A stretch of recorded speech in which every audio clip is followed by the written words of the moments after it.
Indeed, they did get it on.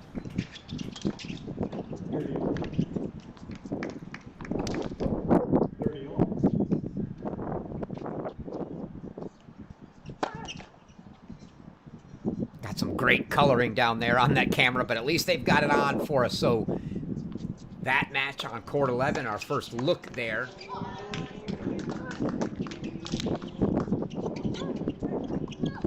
Match between Brooke Kwan and Allison Shannon. They're taking on Maria Atoyan and Ireland O'Brien.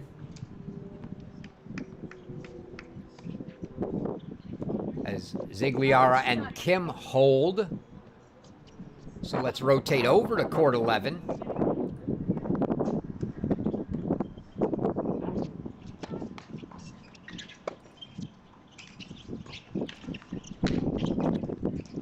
Now that we've got all three on, we don't need the score up there. Again, our fourth quarterfinal match has been pushed back an hour. So Ka and Chen going to take on Young and Fry at 4 p.m. Pacific, same time as our semifinals for the girls' matches. Not sure if they did that for our benefit so we could go 3 wide the full time or not, but if they didn't, nonetheless, it works out for us.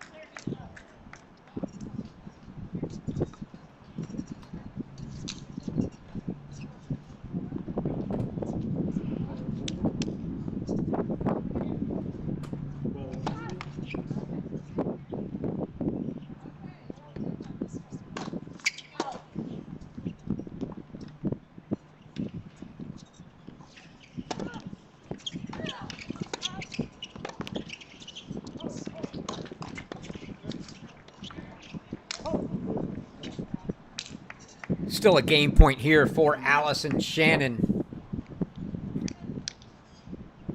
Kwan and Shannon yesterday 1 and 2 winners over Brooke Franklin and Summer Ratcliffe.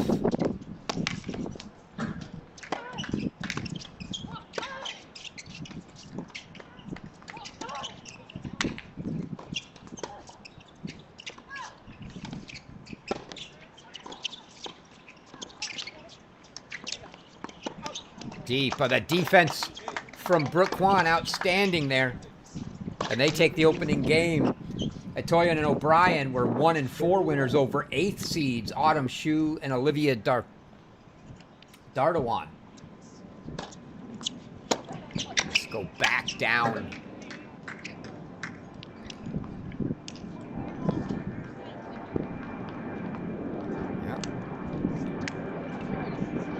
As it's a hold for 1-all down there on court 10, so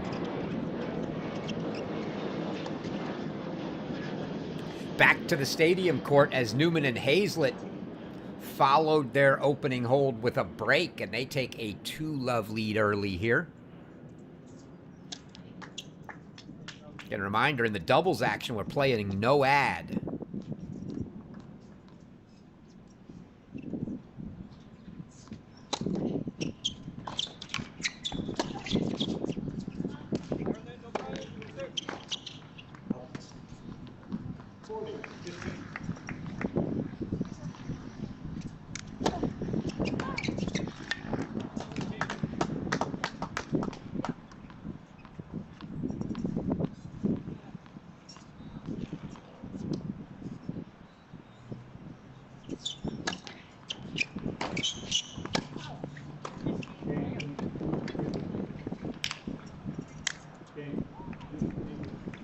And 3-love now for Newman and Hazlett. They are out quick.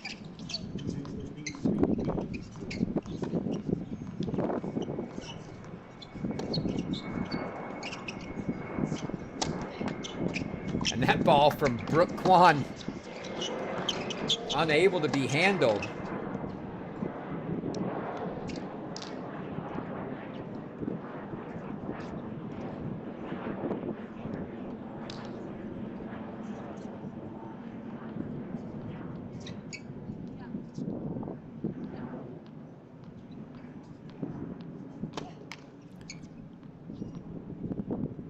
Kwan, a blue chip recruit, rising senior, has already committed to Stanford.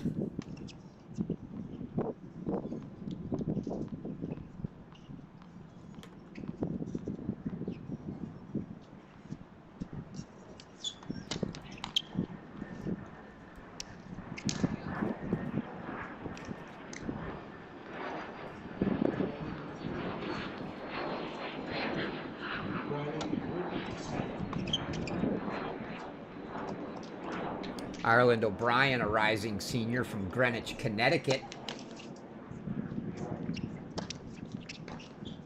She's committed to Coach Jordan Zabo and the Auburn Tigers.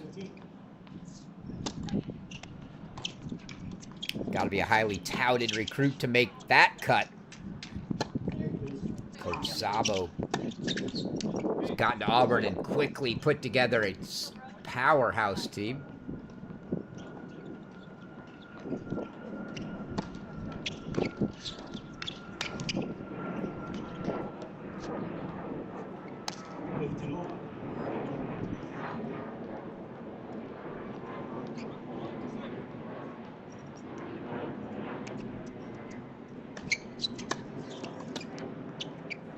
Maria Atoyan, a rising senior as well, class of 27. She's committed to Cal.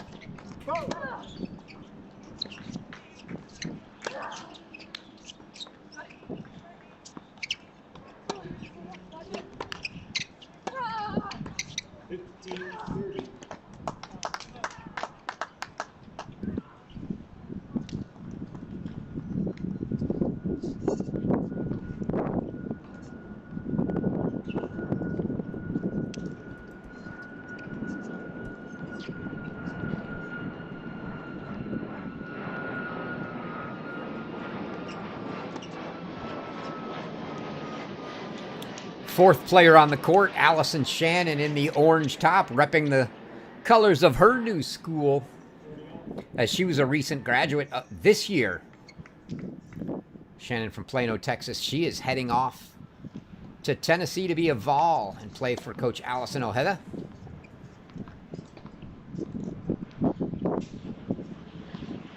Shannon was the number 13 recruit in this year's senior class. 40-30.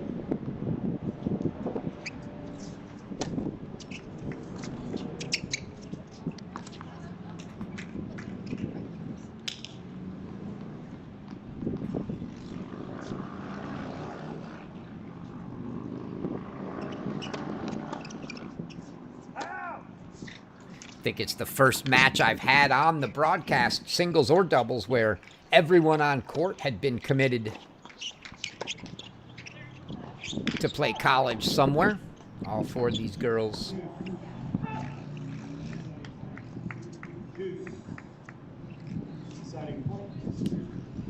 committed to play, and now game points for Brooke Kwan.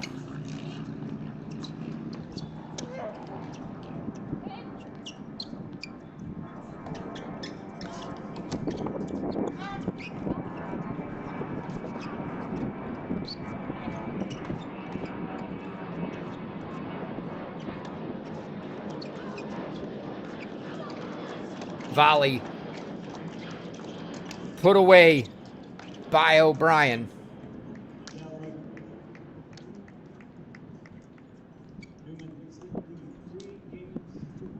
Mendel and Roden get a hold on Roden's serve there, so they cut that lead to 3-1. Still a break lead, though, for Newman and Hazlett.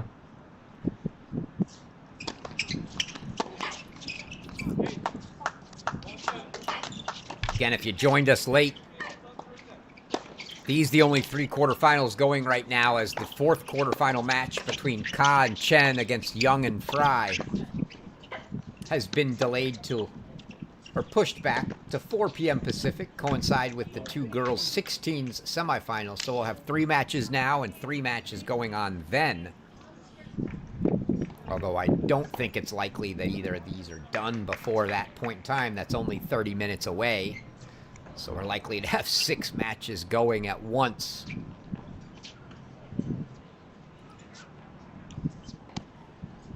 Bring Zigliara and Kim serving back into the big box against Payne and Shoemate here.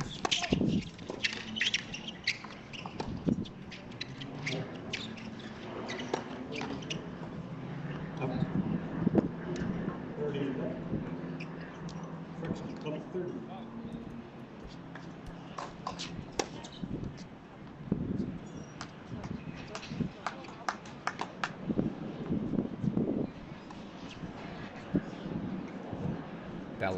Bella Payne, excuse me, trained at IMG, a recent graduate this year as well. She's going to be headed off to the University of Georgia to play for head coach Drake Bernstein.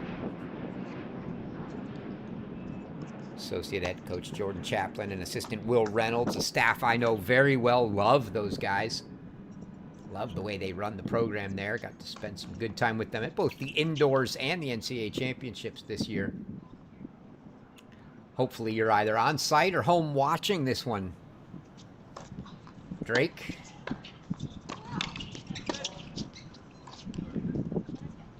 And if you are watching, I expect a text. 1540.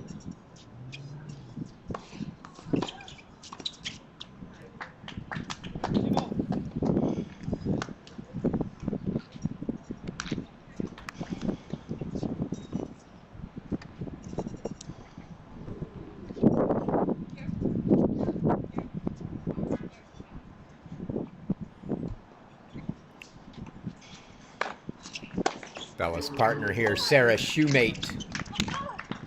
30, 40. Also a recent graduate. She'll be heading off to Oklahoma to play for Audra Cohen. So some big-time commits. There, a couple top 10 D1 programs. On the other side, serving here. Deciding point. Service choice.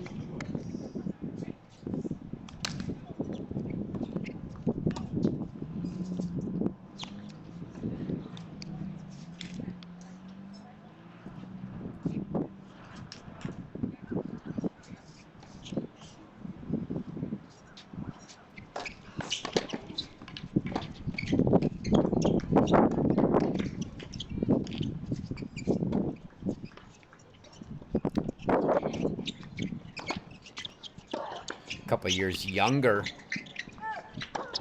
for Kim as she's a rising junior out of Santa Monica, California. Game. Dell Road. Newman Hayes leads 3 games to 2.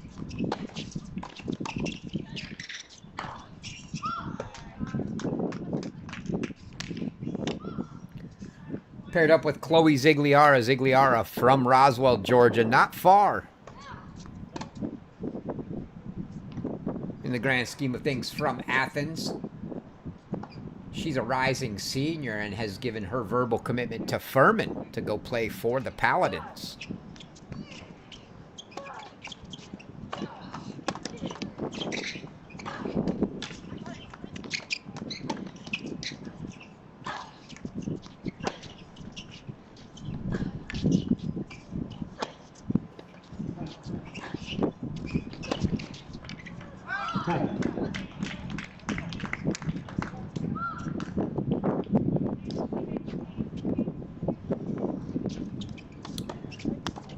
That one goes the way of Zigliara and Kim, so they keep it to a single break deficit at 3-2, but let's go back up to Stadium Court, where Newman and Hazlett had jumped out 3-love, but back on serve now for Mendel and Roden.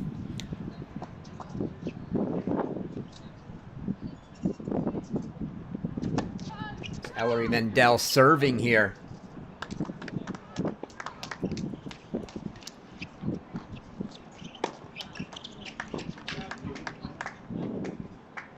Mendel, a rising senior who's committed to Melissa Schaub and Ohio State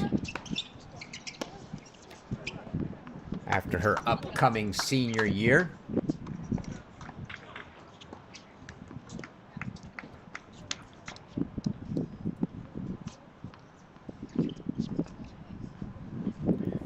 Briley Roden from Madison, Mississippi.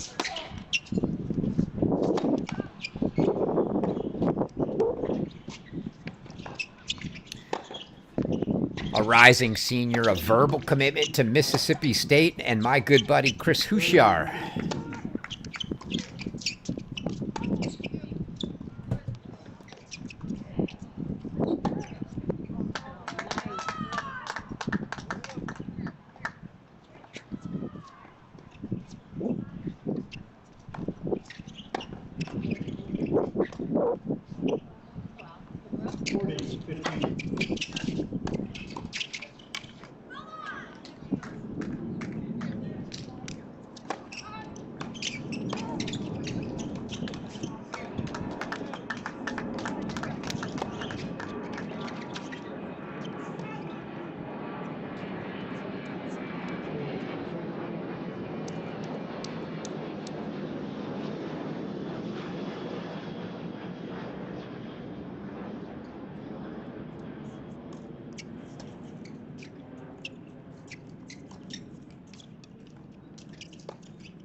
It's going to be a deciding point. Again, in the doubles action, we play no ad, so receivers get the choice here. As Hazlett and Newman trying to decide who's going to take this. After a long discussion, it's Jordan Hazlett that's going to take it. So Ellery Newman, excuse me. I'm mixing them up now. Ellery Mendel to serve.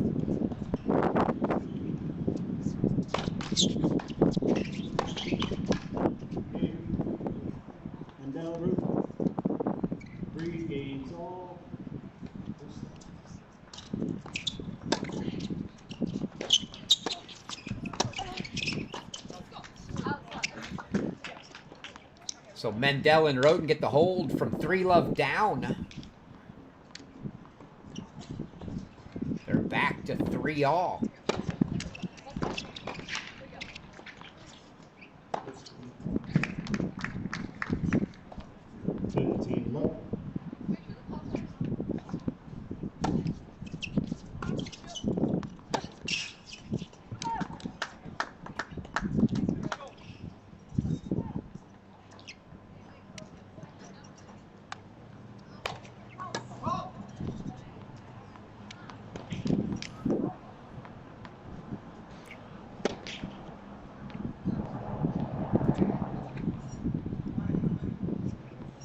Briley Roden is indeed headed to Mississippi State a year from now.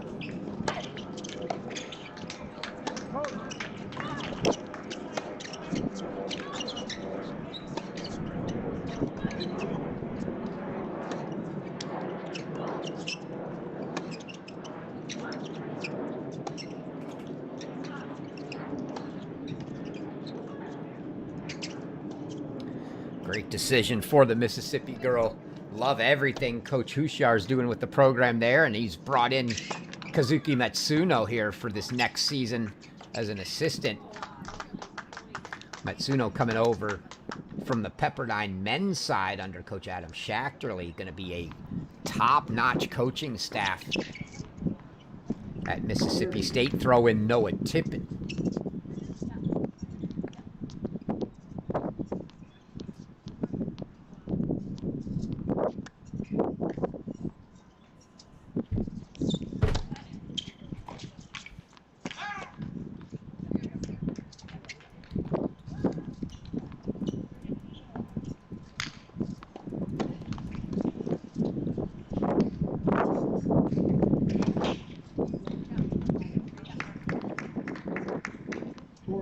Tremendous coaching staff there.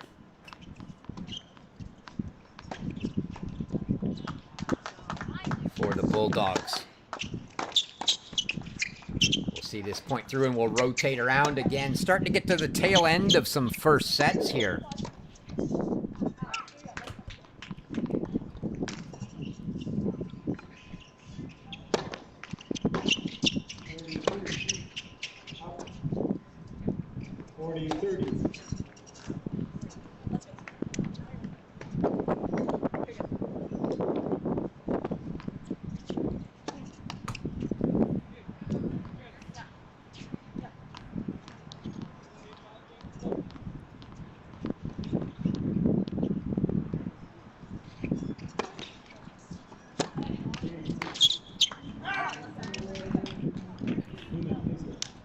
And Newman and Hazlett hold for 4-3. So we're on serve on the stadium court after an early 3-love lead.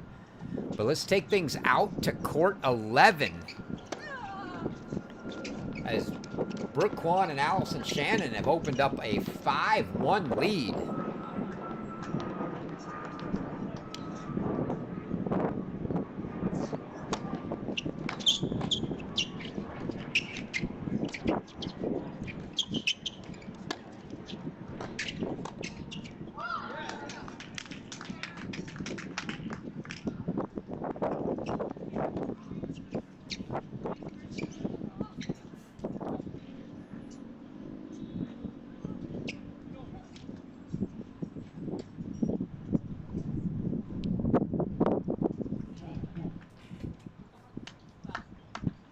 Time.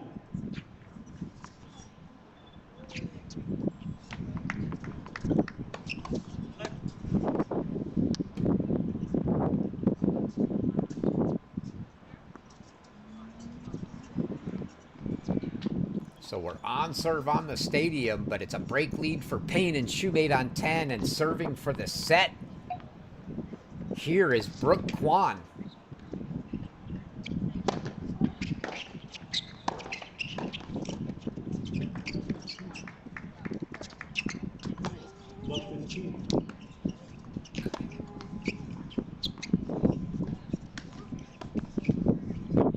Mishit off the frame of Ireland O'Brien.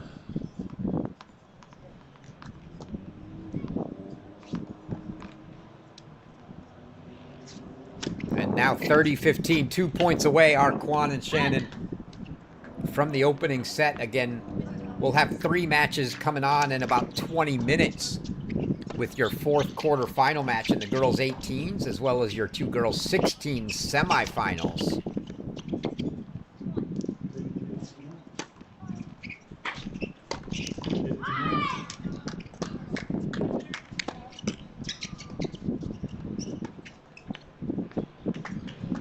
That one put away by Itoyen.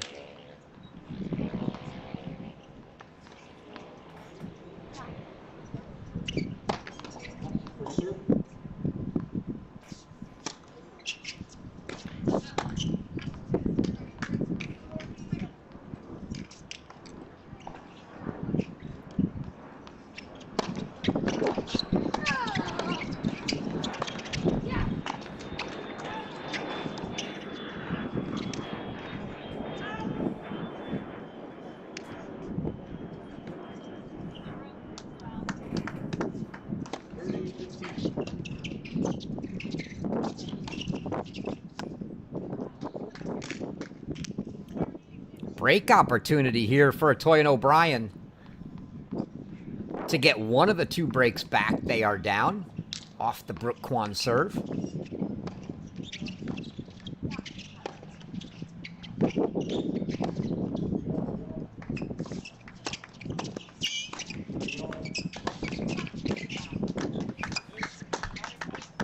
That backhand that was going down the line from Brooke Kwan was just too far out of the reach of Itoyen to do much with it, and no question evidently between Itoyen and O'Brien who's taken the return. It's a deuce deciding point. And Itoyen says, I will take it.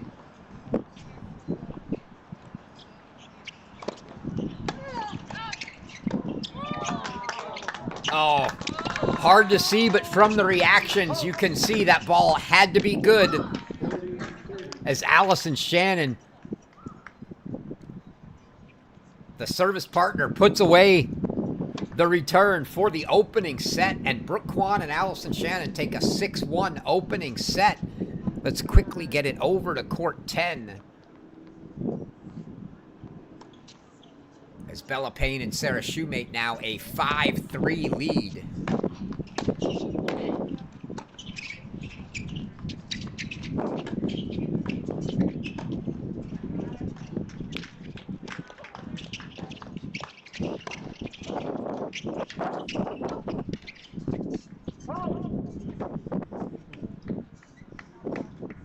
Deuce to setting point. Receiver's choice.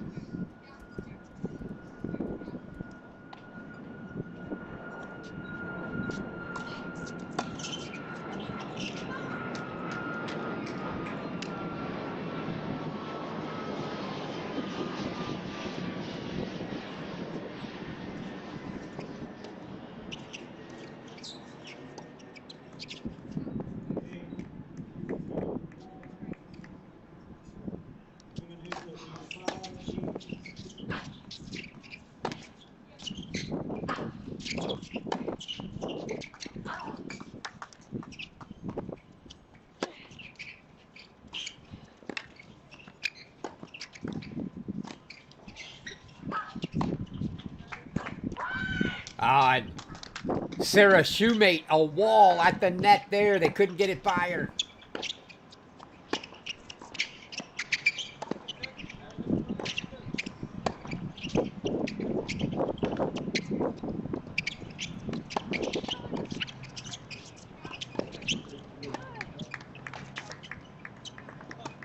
Sure, Coach Cohen and Coach Cobra love to see that. They've had some great doubles here. At Oklahoma the past few years. I'm sure they'll be excited to be bringing Shoemate into the fold in another year. Actually, it'll be this year. She just graduated.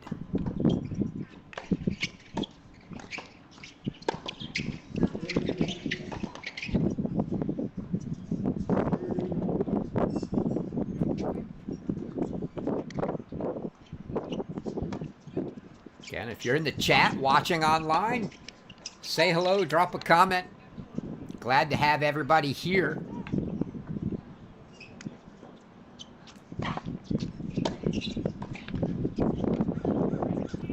If you can't be on site, that's a shame because it's beautiful in San Diego. But if you can't be on site, this is the next best place to be.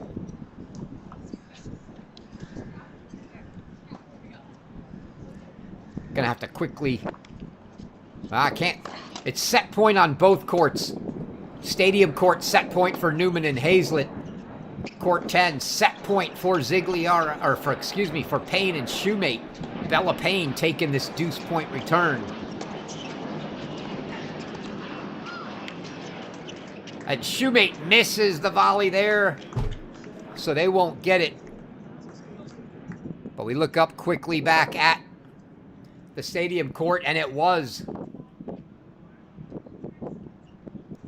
Newman and Hazlett. So it was a runs of 3.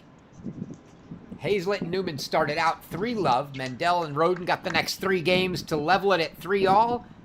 And Newman and Hazlett took the next 3 to make it 6-3. So the only court with action now is court 11. So they're just coming out of set breaks on the other 2 courts, but the first set in the books on all 3 courts.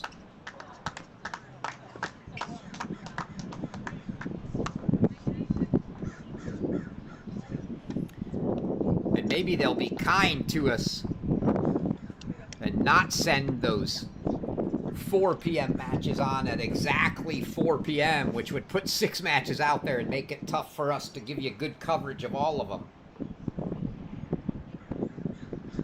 But somehow I don't think broadcast coverage is what they're worried about. Although I will say, tournament director Lorne Cool has been outstanding to us and definitely loves the broadcast coverage that he's getting and is aware. Fantastic event being put on here by Cool at the Barnes Tennis Center. Second set.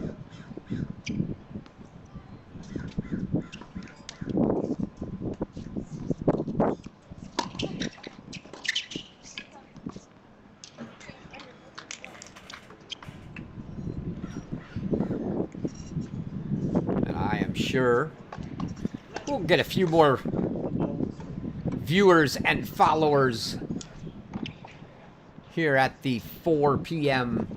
hour as your final quarterfinal match of the 18s. It's not on yet. Involves none other than Anna Fry, who's got, I'm going to venture to say, a bigger social media following than myself and all of you viewers combined.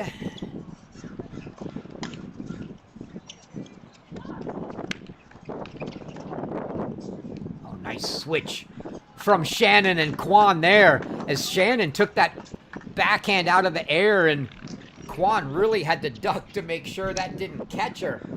Great communication between the two, and Shannon ends up putting it away.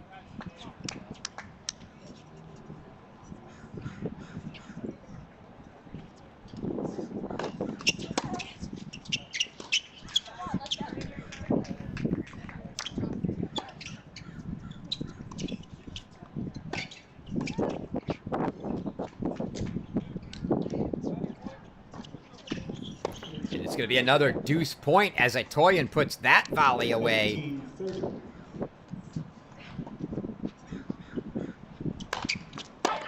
As that had been a break point for Kwan and Shannon. They're going to get another one, and Allison Shannon's going to take this return of the Ireland O'Brien serve. 15-40.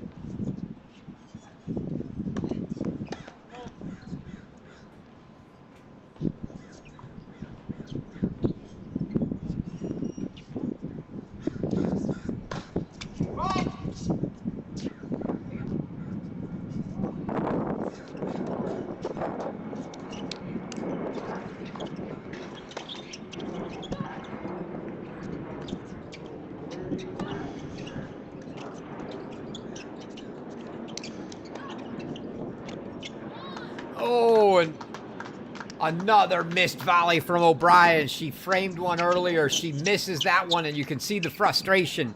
And it's an opening break for Kwan and Shannon. It is all Brooke Kwan and Allison Shannon here on court 11.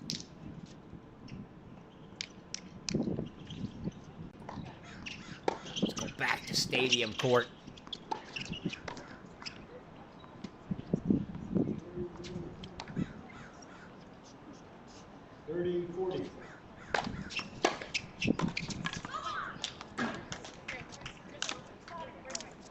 Where it's a break chance now for Newman and Hazlett.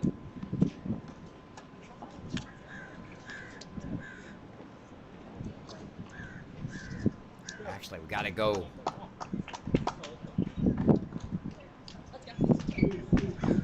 to court 10. As that's a deuce deciding point, set point here for Bella Payne and Sarah Shoemate serving. It's Sarah Shoemate serving.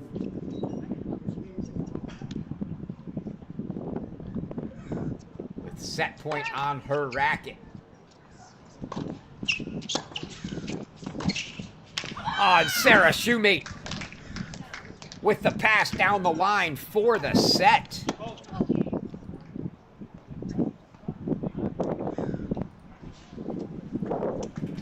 We'll go back to the only court with action right now, and that's court 11. So Bella Payne, Sarah Shoemate take the opening set on court 10, 6-4 on that lovely pass from Shoemate.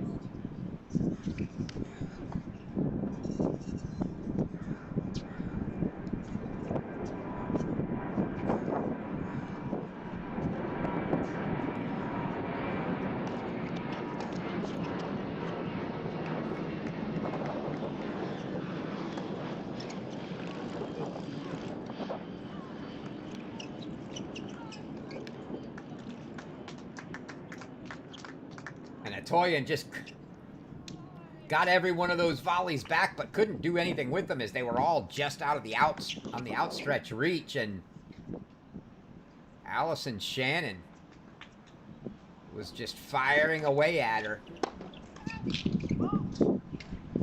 15 all.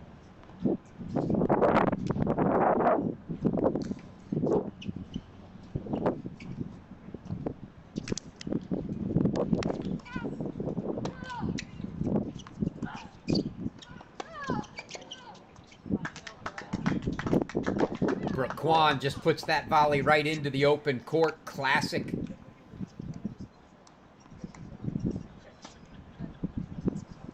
One up, one back. They hit it at her. She just threads it right between them in the open. Can't do it any better than that. 30-15 now for Allison Shannon on the serve. 15-30.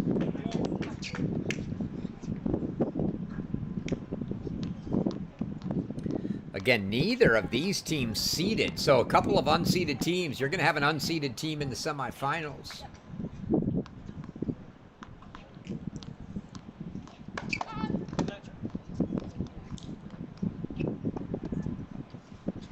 No matter what.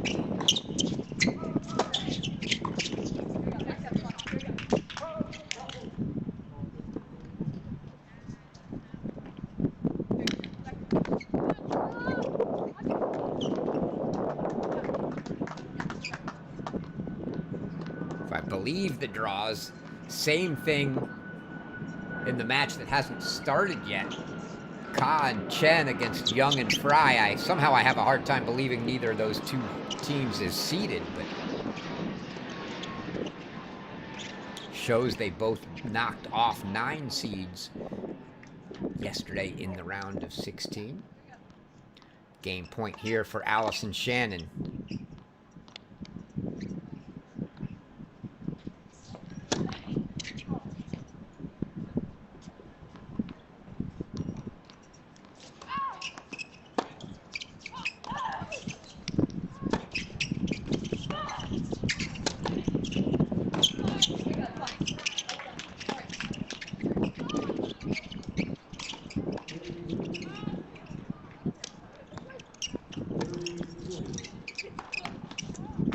Oh, and Allison Shannon was teeing off right at Atoyan. But hit the tape. Probably didn't have to be quite so aggressive with it. She was really teeing off there.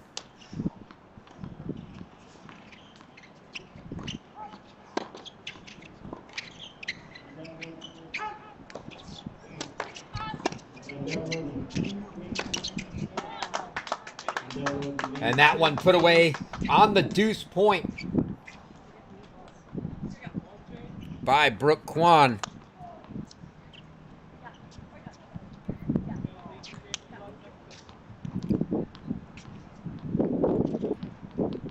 Just rotate that over to game point now for Kim and Zigliara.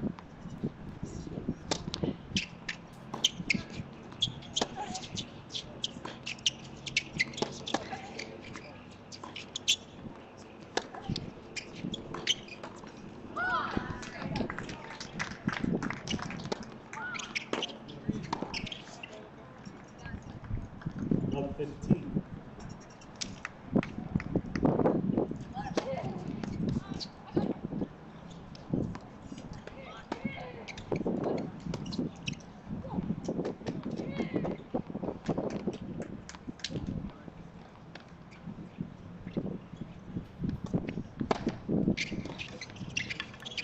So Kim and Zigliara take the opening game of the second. 15 all.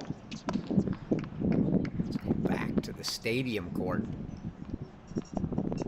where Mendel and Roden have opened up a 2-love lead here in the second, so the runs of 3 potentially continuing. There's 3 games to Newman and Hazlett, 3 games to Mendel and Roden, 3 games to Newman and Hazlett, and now Mendel and Roden looking to serve to make it 3 for them.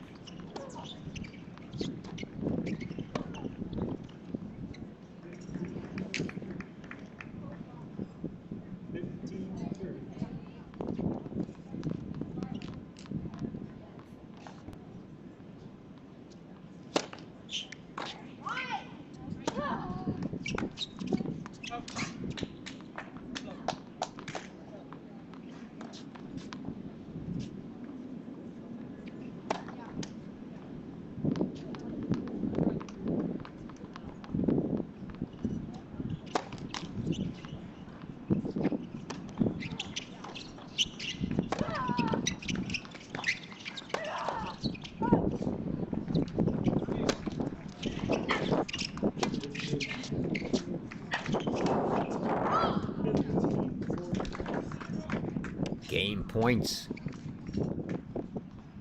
Break points here for Newman and Hazlett to stop that streak of threes.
Got it back to deuce, a deciding point here now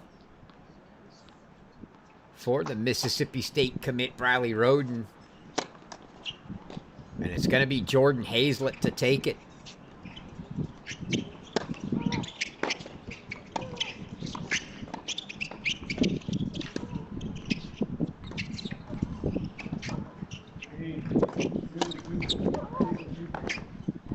And the good poach there from Wells Newman, and they get the break and on the board here, and they stop that run of 3 consecutive games. We went 3-3-3, and then the streak ends at 2-1 here.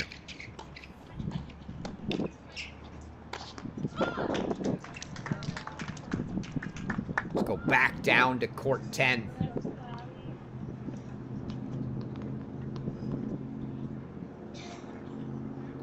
Any moment now. The posted start time anyway for the 2 16's semifinals, as well as the remaining 18's quarterfinal match. So we'll keep you posted and let you know if that actually happens.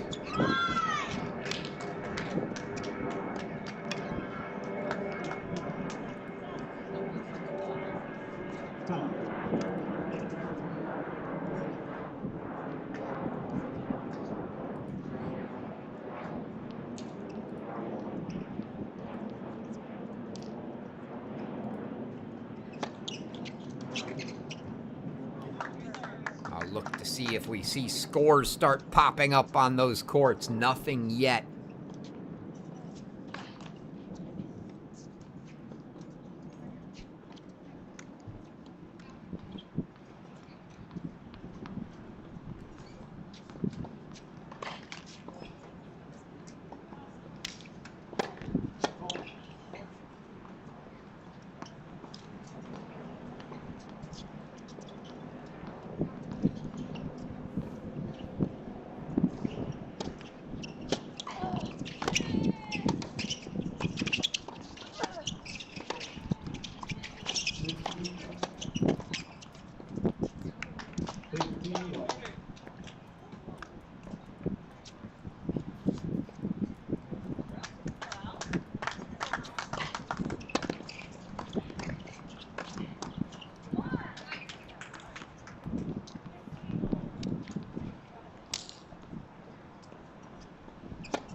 2-all up on the stadium court. 2-all on court 11. 1-all, but break points here for Bella Payne and Sarah Shoemate. Payne to take this serve at 15-40.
Payne and Shoemate now up a set and a break here. 2-all in the second, our other two matches.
Deciding point, receiver's choice.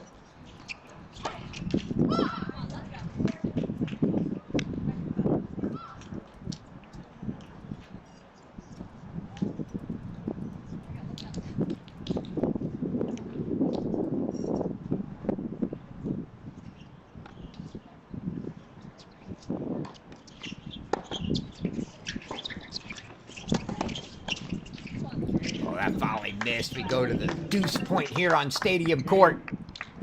Newman Hazlett. And the miss there from Mendel and Roden. So from 2-love up, they drop 3 straight. Newman and Hazlett go up a break 3-2. So now a set and a break lead for Newman and Hazlett. A set and a break lead for Payne and Shoemate.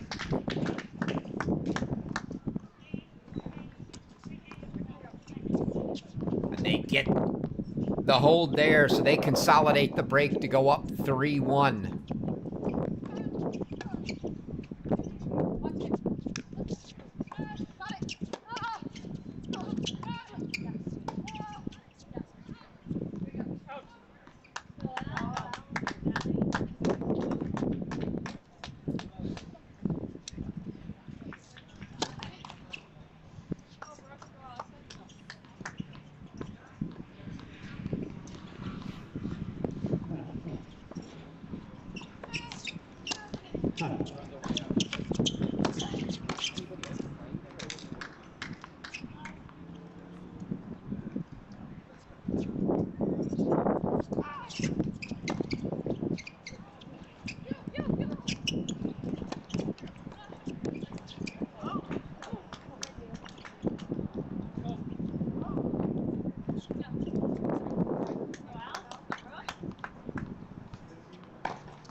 do indeed have action underway now.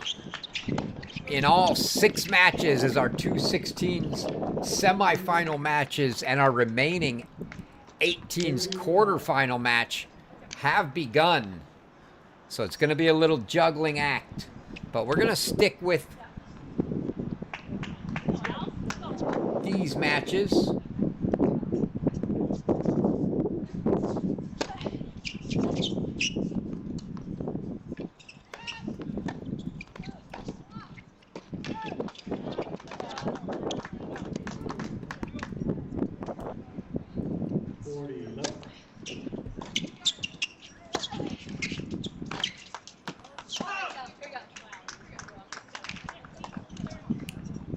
Transition as these end over into those other matches.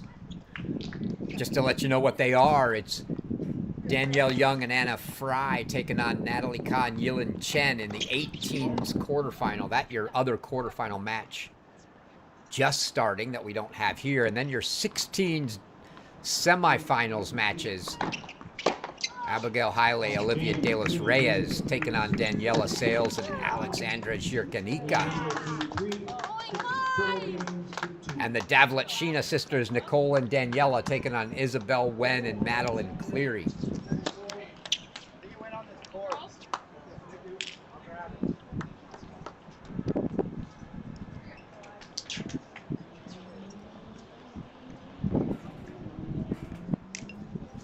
So as we finish matches here, we'll bring those in.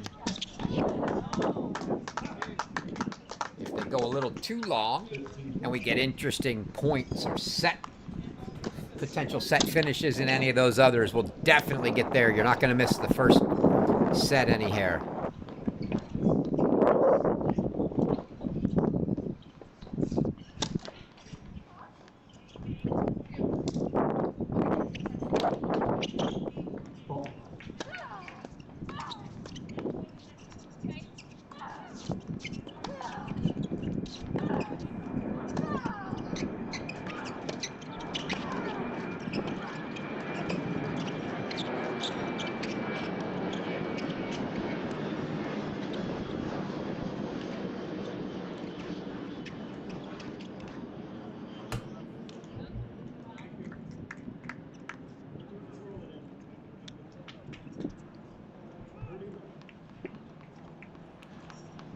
Rotate back down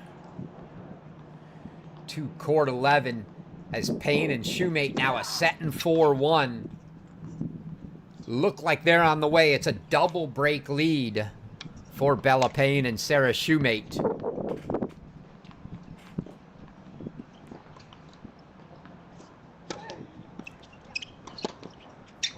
Was the future SEC foes teaming up together here as Bella Payne committed to Georgia, Sarah Shoemate to Oklahoma. They'll be seeing a lot of each other in the future in college, squaring off in the SEC.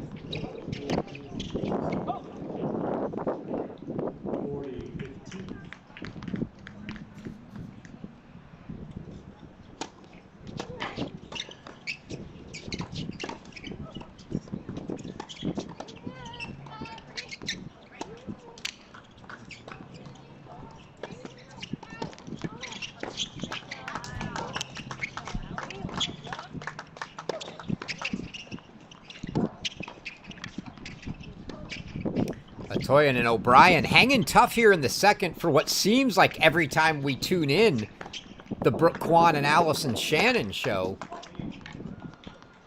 But they've kept this one level here in the second.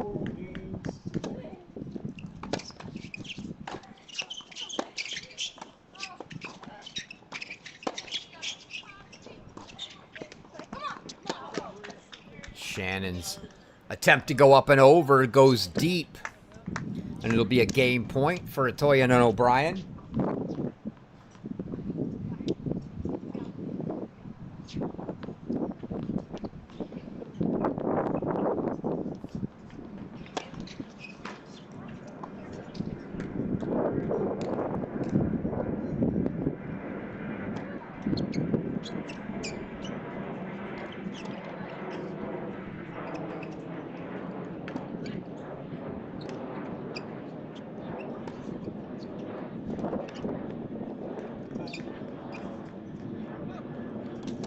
And O'Brien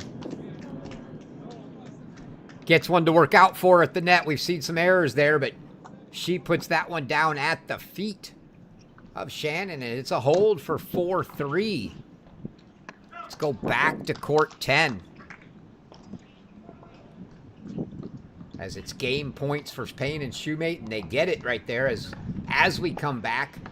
So now 6-4, 5-1. Payne and Shoemate a game away from a semifinal berth. 15 up. Let's take things back to the stadium court. We haven't been here in a bit. I know you can always hear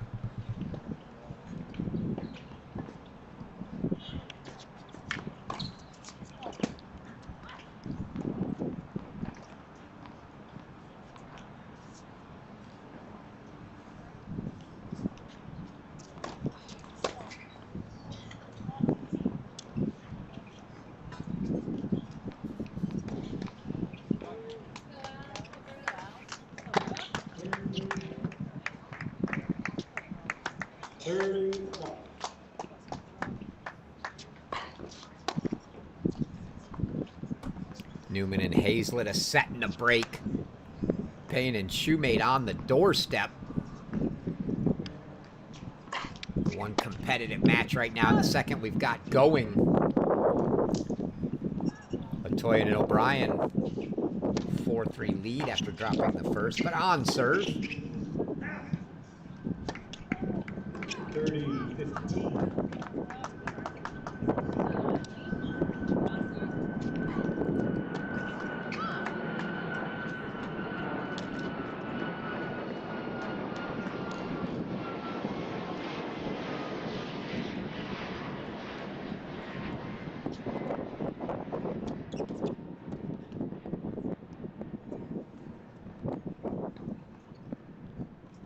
Newman here serving at 30-15, 4-3.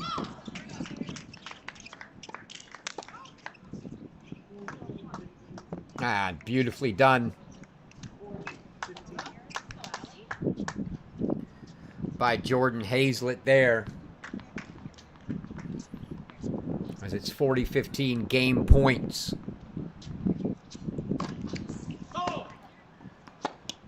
Try to show you the scores of the other matches, at least some of them. Don't think we can get all three up there without obstructing the view of the court.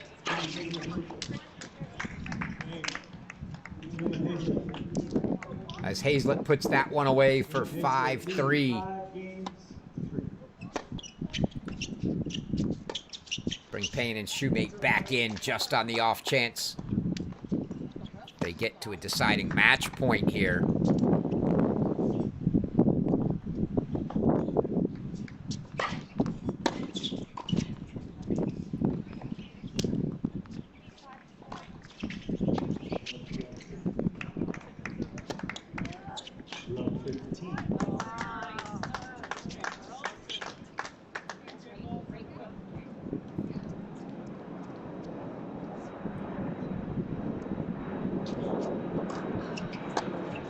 Hopefully those scores from court one will populate here. There they go. And that is it. Bella Payne and Sarah Shoemate on the deuce point. 6-4, 6-1 over Kim and Zigliara, and they are through to the semifinals tomorrow. So we will replace that court with the other 18's quarterfinal match.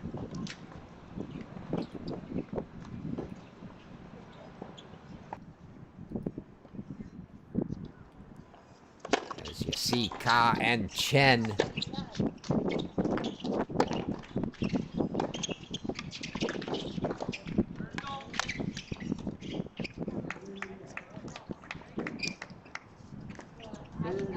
Taking on Young and Fry down on court 1. 30 all, 2 points away for Newman and Hazlett here.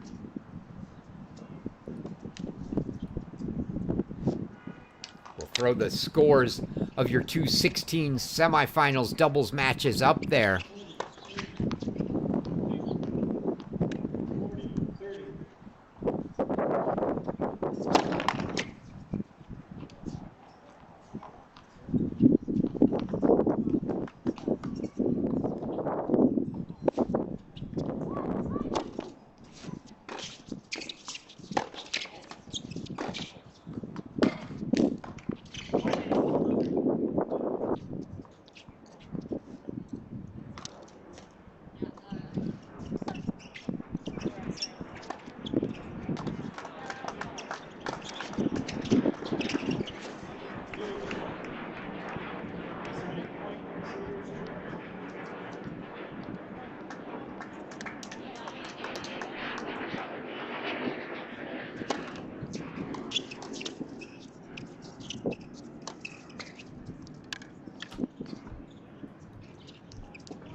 And that is it.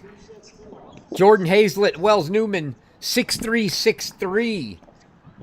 As they are your second team into the semifinals. And that's going to allow us to open up a court for your 16's doubles semifinal. And we'll bring in Wen and Cleary against the Davlet Sheenas here for that one. Let's shift our focus to Quan and Shannon and Atoya and O'Brien as this one now 6-1 for all.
So the only match now underway with two of your quarterfinals finished that's not on screen for you is the match on court 16, your other girls 16's semifinal. Abigail Haile, Olivia De Los Reyes against Daniela Sales and Alexandra Zhirkanika. As soon as we have an open spot, we'll bring that one in. But Quan and Shannon now 6-1, 5-4 here, looking to try to serve it out and open up that third court for us.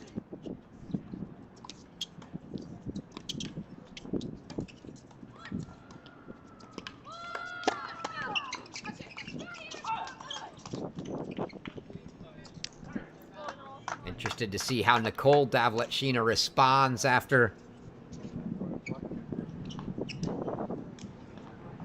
what I'm sure she would call a disappointing performance in singles earlier in the semifinals, as she was beaten 2-2 by Bhattacharya, Irini Bhattacharya. She's now got to turn it back on to pair up with her sister. Oh, what a pickup volley there from Atoyan. quick hands off a low half volley. Great work there from Atoyan.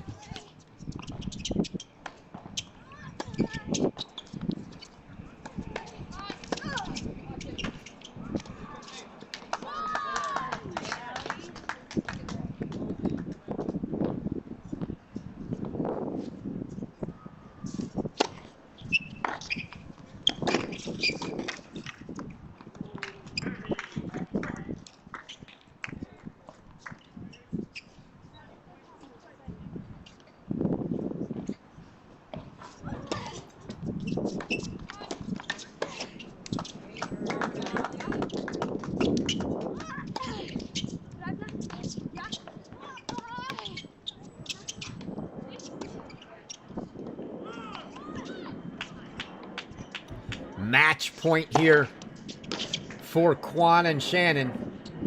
This to be your third semifinalist in the girls' 18s doubles.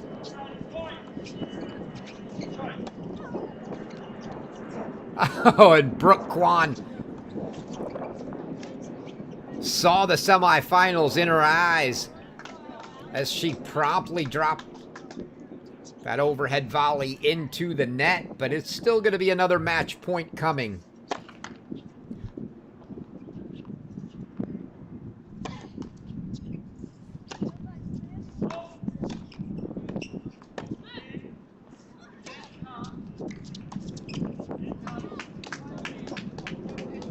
Haile and De Los Reyes have opened up a 3-1 lead in the other semifinal.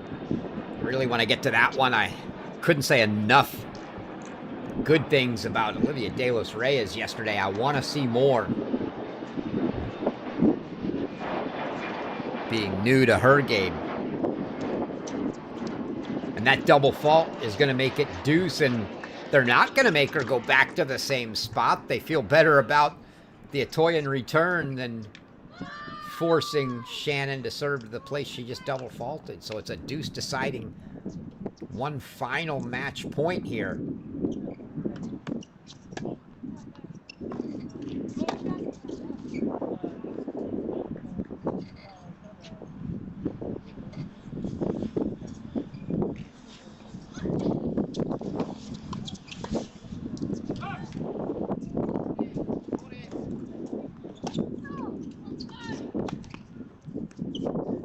And it is a break.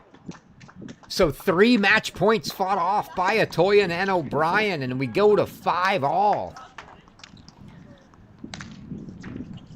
So it's going to be a little delayed in getting that third match on screen, but let's take a quick peek in here on court 1.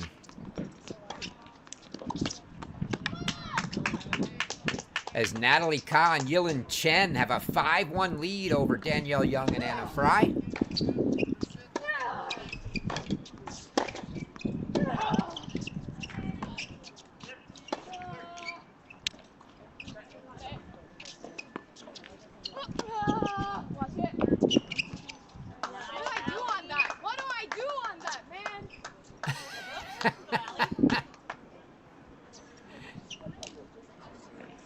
Yeah, here.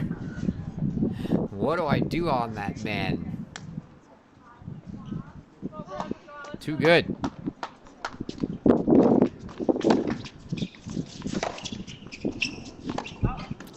Mentioned earlier the social media following of Anna Fry here.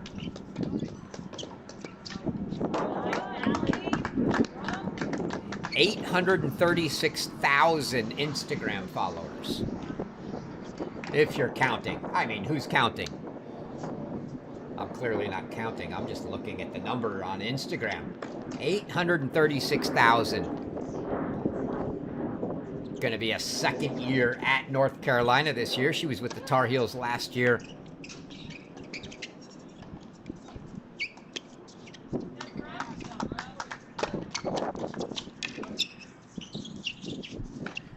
She's teamed up with Daniela Young here.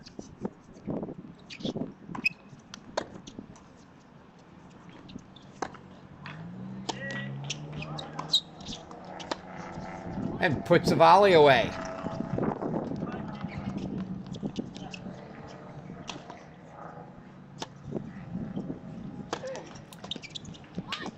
So Young and Fry trail 5-2. Let's get back over to court 11. 5 all, but Quan and Shannon, 3 break chances here. 4 break chances, excuse me.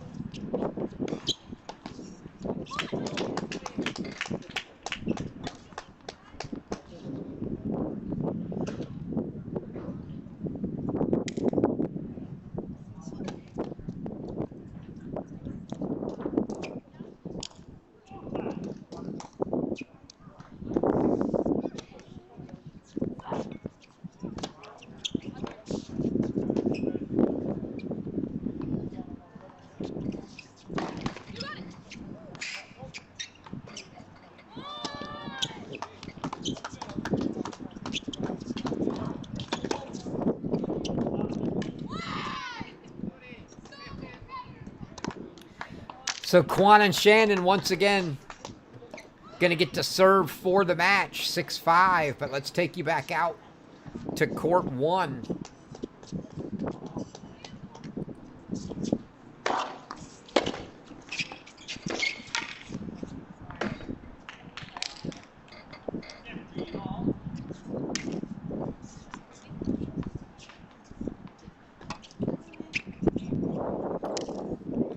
Where Young and Fry now serving. Daniela Young serving at 2-5, trying to extend.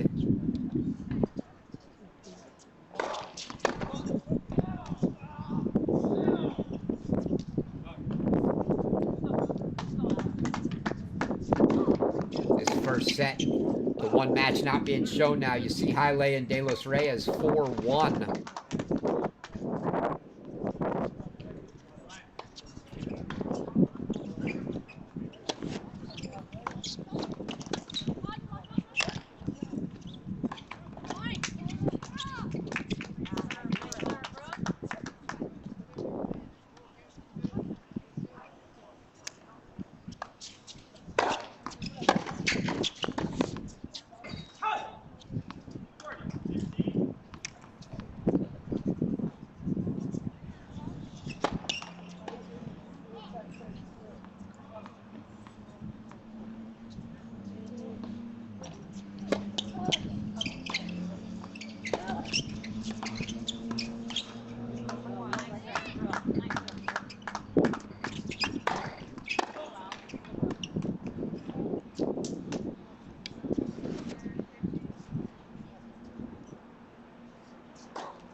And Young and Fry hold for 3-5.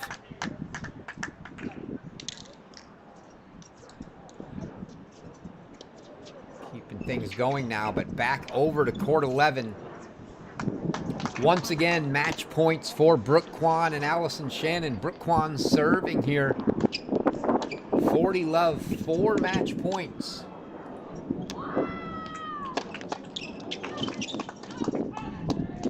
And another match point fought off by Atoyan and O'Brien.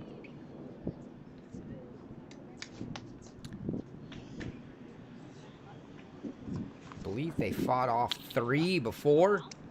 That was 4, so this is match point number 5.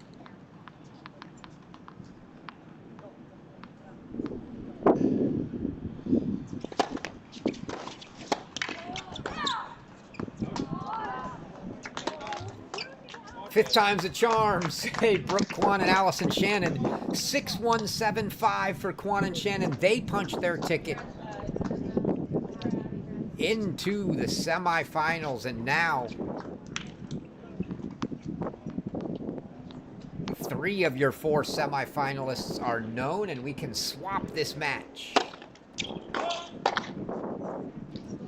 for the match on court 16.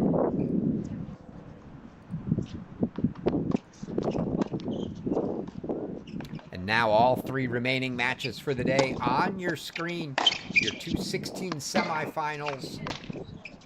One here in the main screen with Haile and Reyes up 5-1. Abigail Haile there on the left of the near side. Olivia De Los Reyes on the right.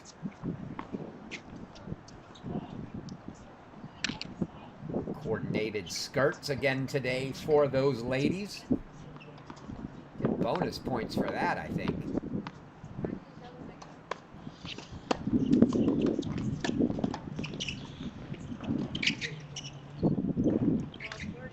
Sales and Jirkanika serving at 1-5 now. Love 30, a couple points away from an opening set. 2 points away from an opening set for Ka and Chen in the lower left as well. We'll keep our eyes on that.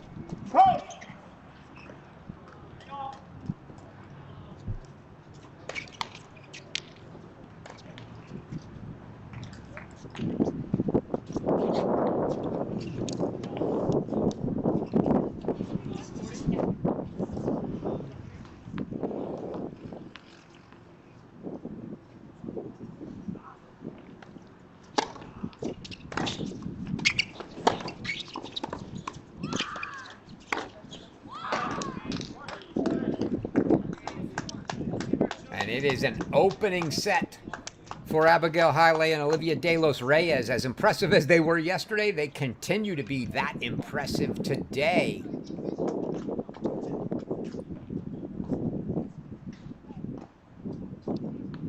And it's a set point here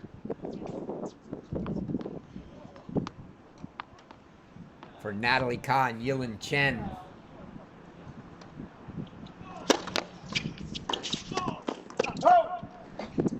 And the return missed. And it's an opening set for Ka and Chen. So 6-3 over Young and Fry.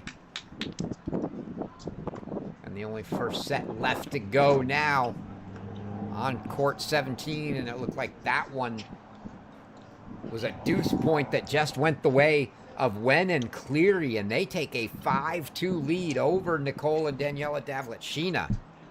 So breaks on all 3 courts. Can't do anything about it. No action to show at the moment.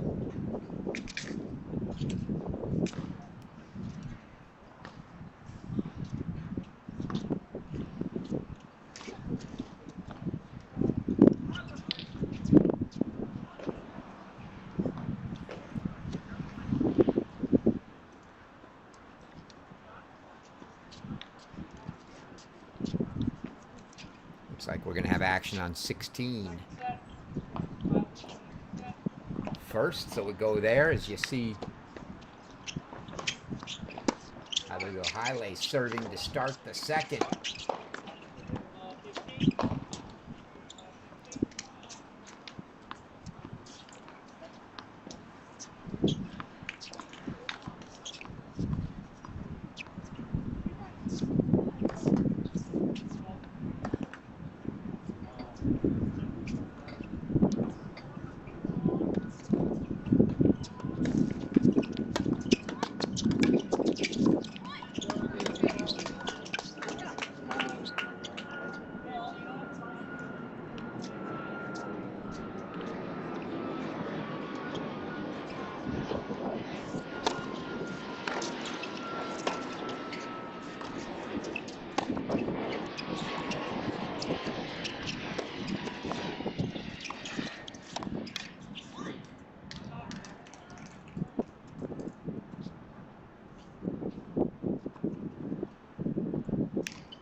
Go back over to court 17. The only first set yet to finish. As Wen and Cleary now serving for the set. 30 love at 5-2.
set point here for Wen and Cleary.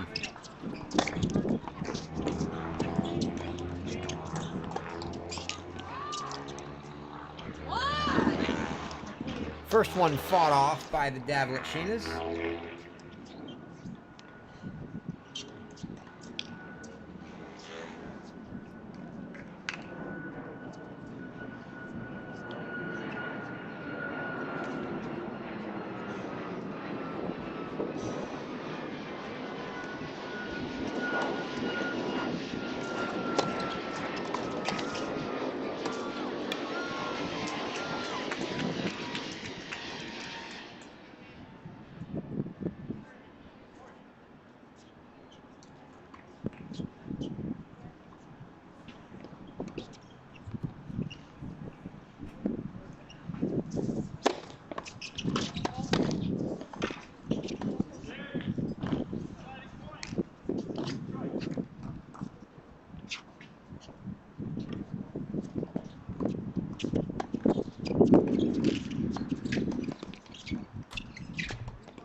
It's a 6-2 first set for Wen and Cleary.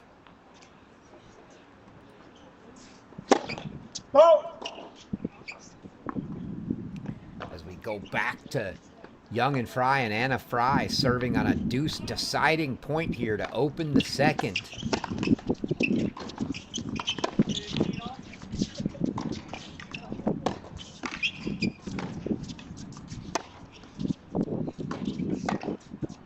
Oh, and Daniela Young misses the volley.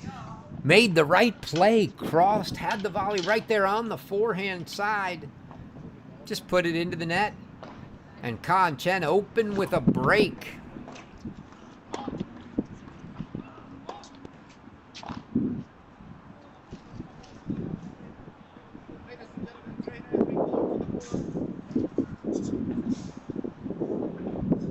And I heard in the audio there, I'm not sure which court that came from, that a trainer's been called to the court. Doesn't look like it's court 1. They're playing on 16, so that's going to be 17, and it's not going to surprise me at all if that's Nicole Davletshina. Let's go take a look. See if we can get a view there.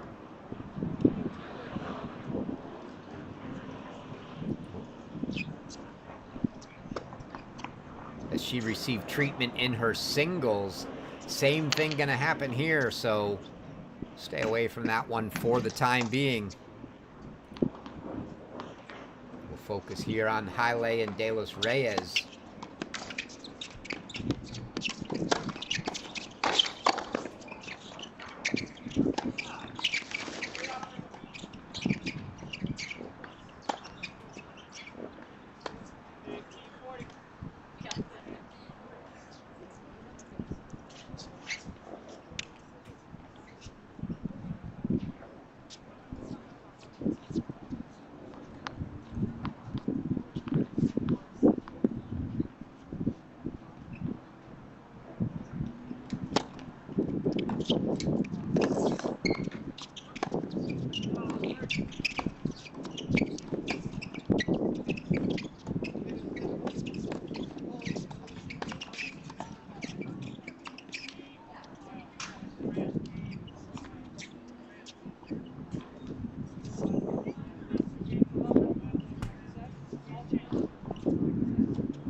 Still no action up there on court 17 as trainer attending to Nicole Davletshina. The Haile De Los Reyes. I'm not sure they've been tested. Let's look at their scores through the draw. They were super impressive yesterday.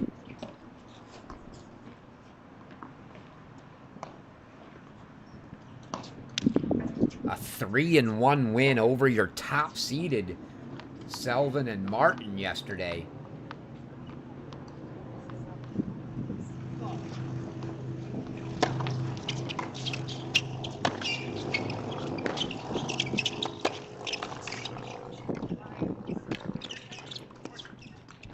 higher than a 9 seed here are Haile and De Los Reyes. They got a bye in the opening round. It was 0-3.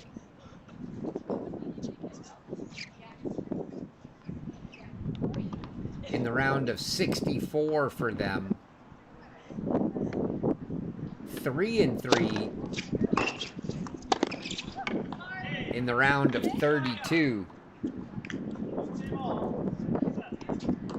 2-1 in the round of 16. 3-1.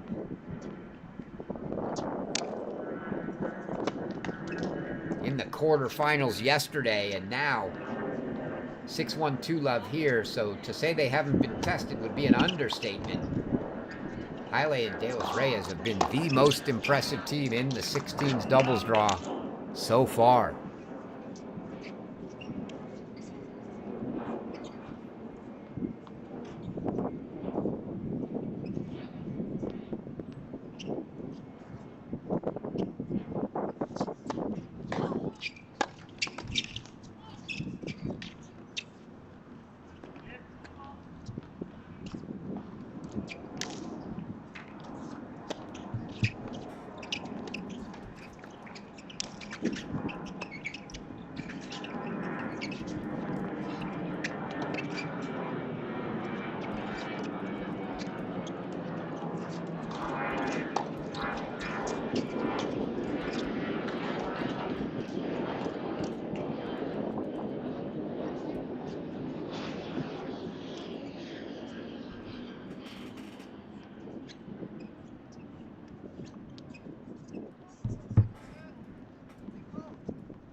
Oh, Haile.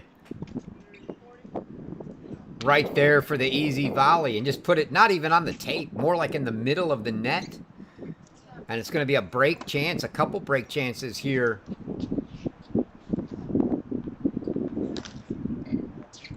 For Sales and Jerkanika.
Sales and Jerkanika's break for 1-2. Davletshinas hold the open after that timeout for the medical for Nicole Davletshina.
So 2 games all now here on 16. Let's go out to court 1, where it's a break point for Daniela Young and Anna Fry.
Oh!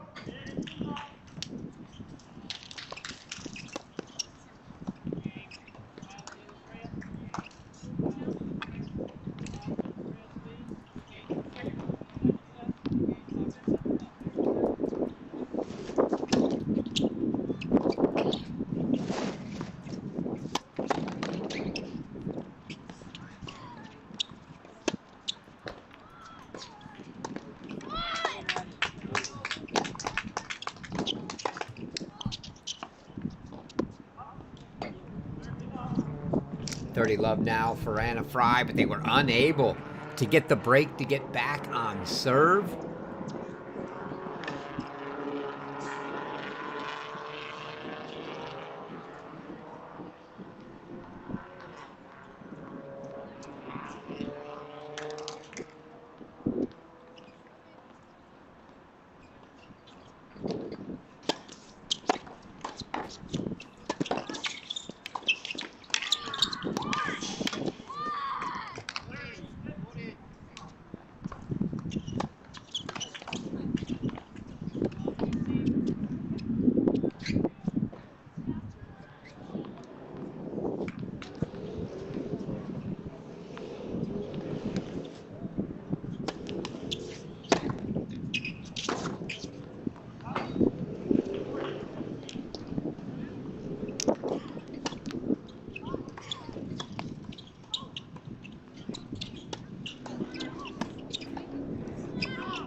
Game points now for Young and Fry to try to keep it to a single break deficit.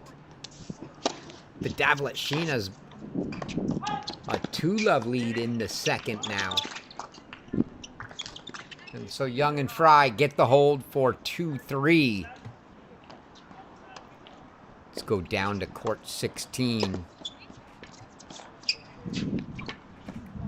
Sales and Jerkanika back on serve here with Daniela Sales serving.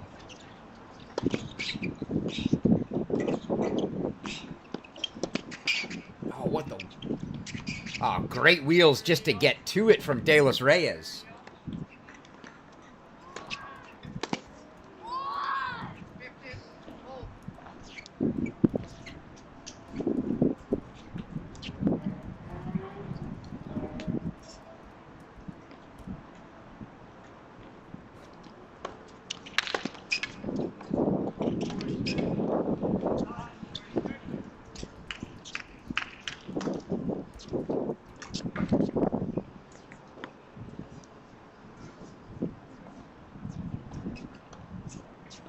Game points now for Sales serving to make it 3-all here in the second.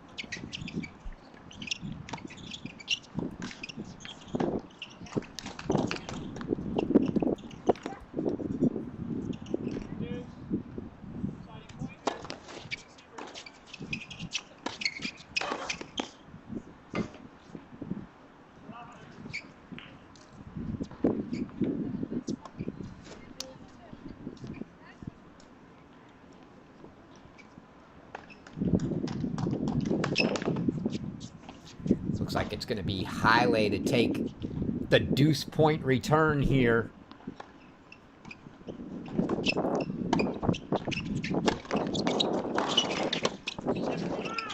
That was a fantastic return, and the response from Sales goes wide, and it's a break for Haile and Reyes, and they go back up a break 4-2 here, so 6-1, 4-2 for them. Let's go back up to court 17, where the Davletshinas have opened up a 2-love lead in the second. 30-love on their serve here.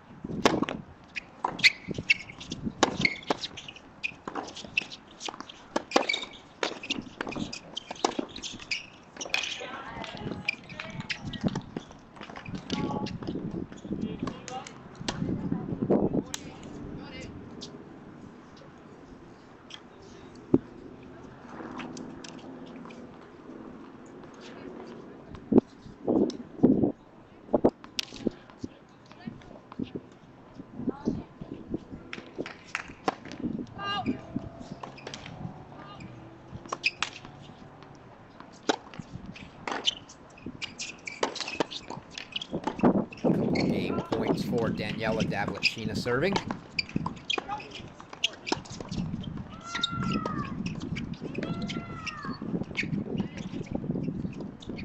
And Cleary can't believe that that's good. She lets it go by, and there's no out call, and it does land in. So the Davletshinas hold for 3-love.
for Conchan as they continue to maintain their break lead. 4-2 for Haile and Reyes, 40-15. Let's go to that game point there.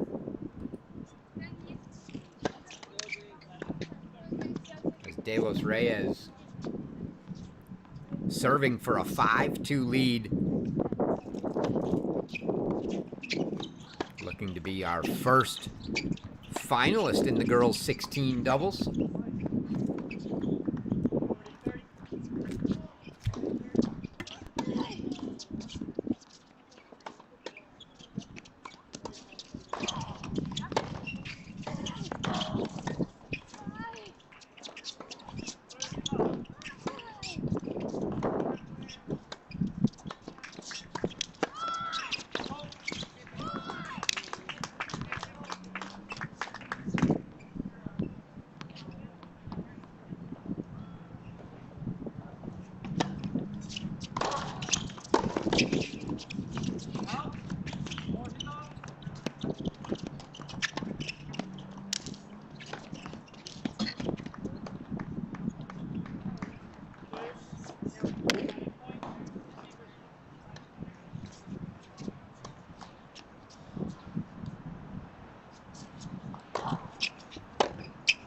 Opportunity here now for Sales and Jerkanika. They need to get this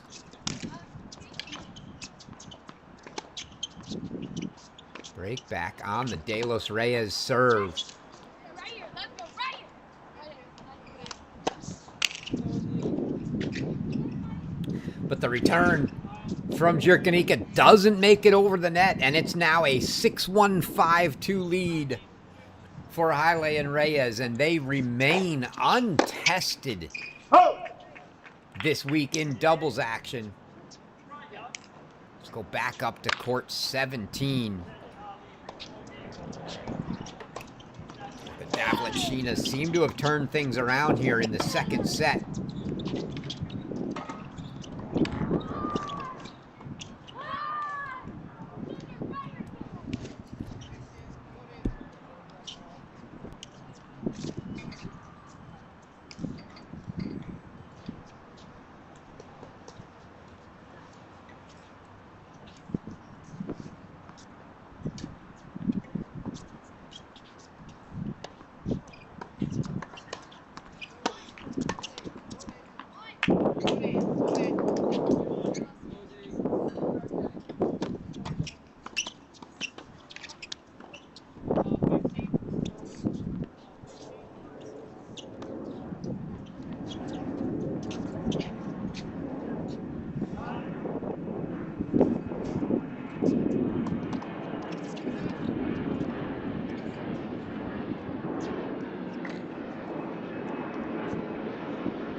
Game points goes to a deuce for Wen and Cleary serving now, as the Davletshinas still have a break chance here to go 4-love up in the second, but Ka and Chen getting close, as are Haile and Reyes, so keeping an eye on all three courts.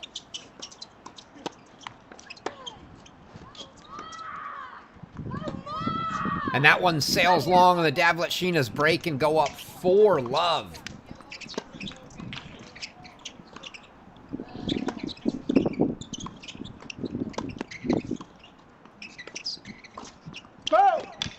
As we'll go over to Haile and Reyes.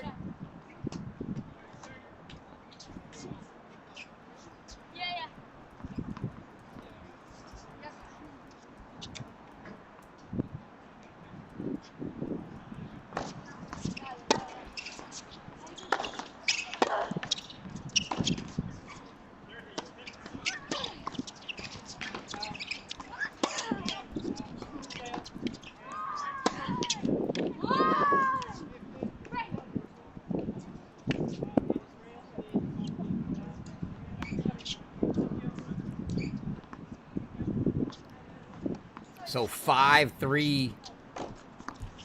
Unable to finish it out there are Haile and Reyes. Let's go back down to court 1.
Back to 16 where Haley and Reyes have got match points, and that's it. That ball into the net from Daniela Sales gives Abigail Haile and Olivia De Los Reyes a 6-1, 6-3 win, and they are your first girls 16's team into the finals. And they will await the winner of Wen and Cleary against the Davlet Sheenas. That's now looking like it's headed for a split. And speaking of split, we'll go split screen between those two remaining courts.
Discussion with the official here for Fry and Young.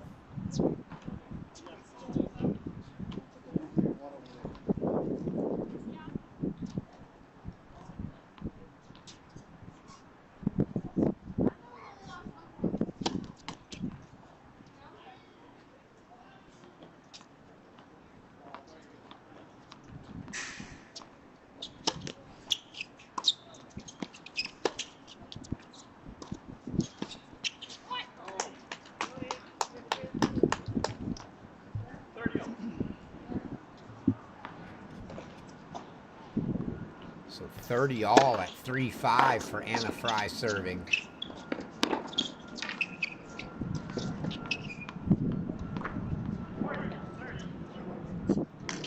Good network from Daniela Young to make it 40-30.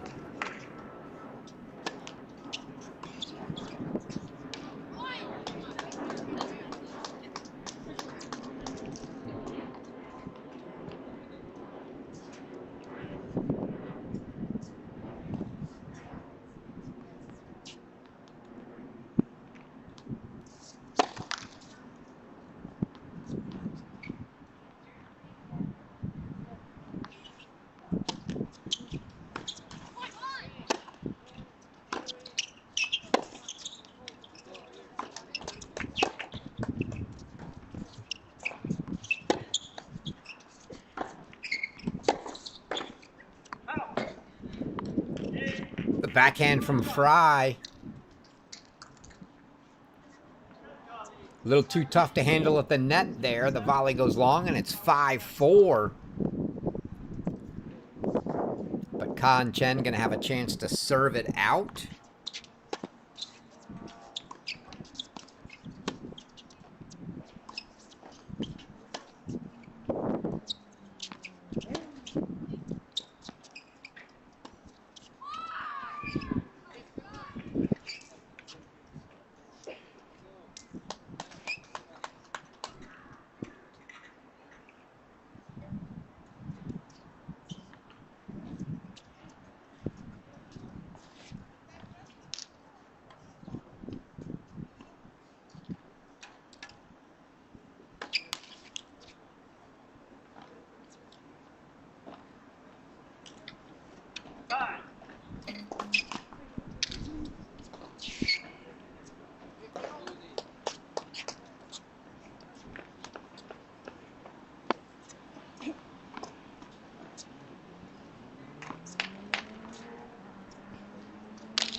Wen and Cleary trying to extend the second set here.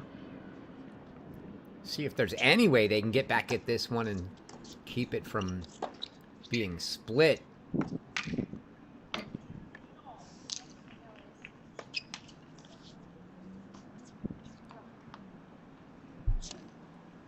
Meanwhile, Young and Fry looking for a break to stay alive. As Kan Chen serving for the match here.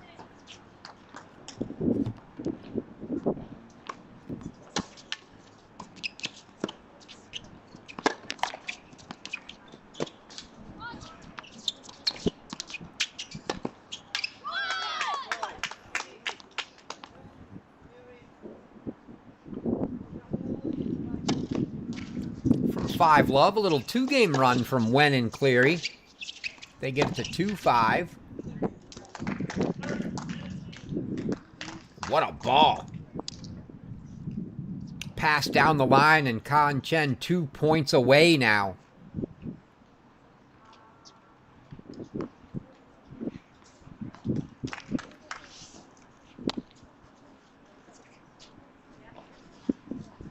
$30-15, a changeover on the other court. Let's just go full screen here.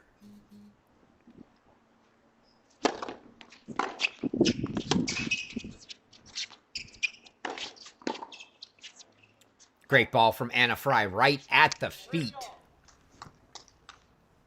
So tough to handle. You get an opportunity from in short to go at the net person and at their feet. That's the right play.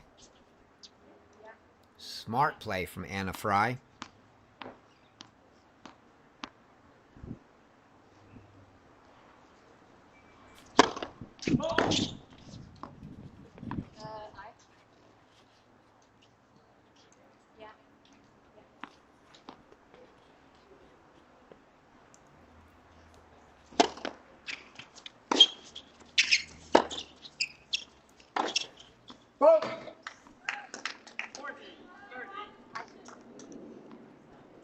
Now match point.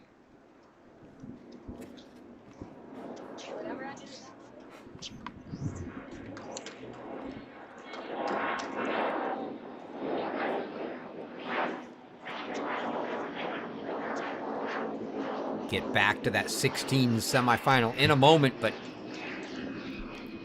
match point here for Natalie Ka and Yilin Chen.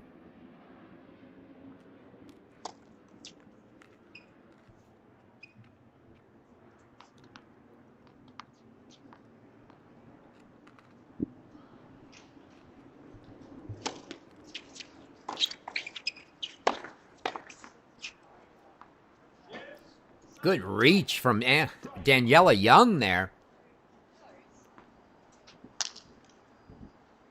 Two hands up high with the backhand volley. That was impressive.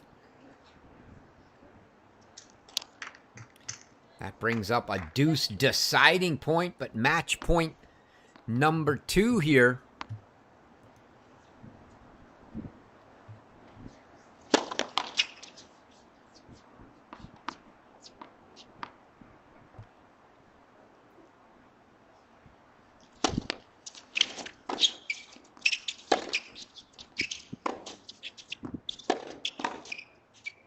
Oh, and the volley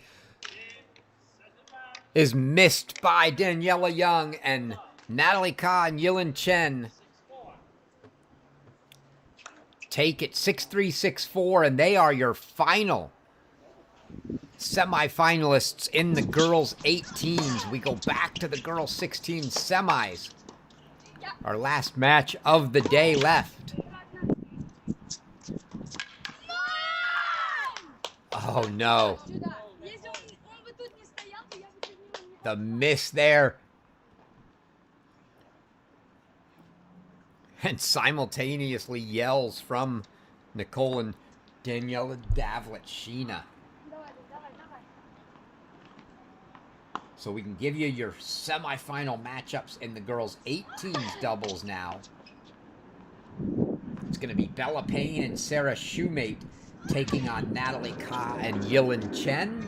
That'll be a 4:30 p.m. Pacific time, 7:30 Eastern match tomorrow.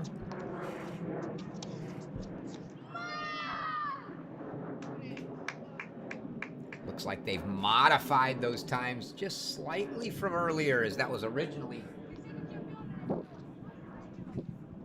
listed as a 6 p.m.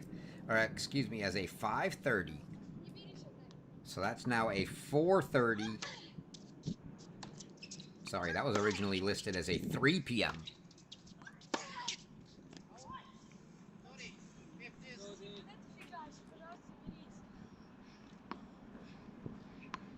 Gonna have to double check all the times now, as it looks like they've made some changes.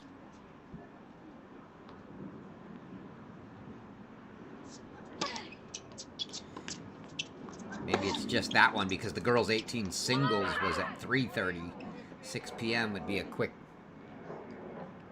turn, a little more spread out this way. But again, 4:30 Pacific tomorrow start times. And now, set point here for Nicole Davletsina.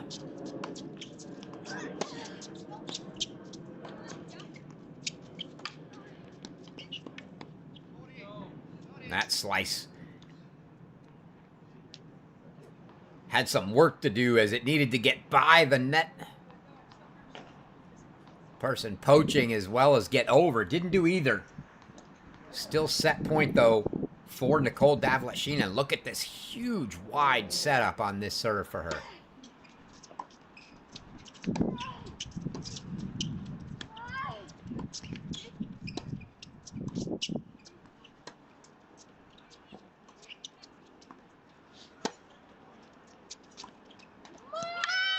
The forehand slice into the net, and it is indeed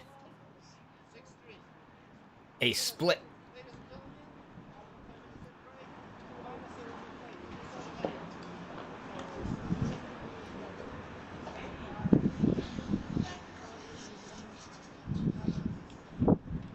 And we will play a match tiebreak, I believe, here.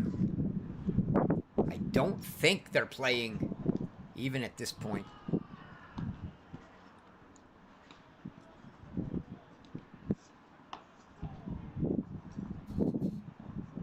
Full thirds. They were all straight set matches yesterday. In the round of 16, we had some splits that went to a 10-point tiebreak. I'm pretty sure we're playing another 10-point tiebreak here.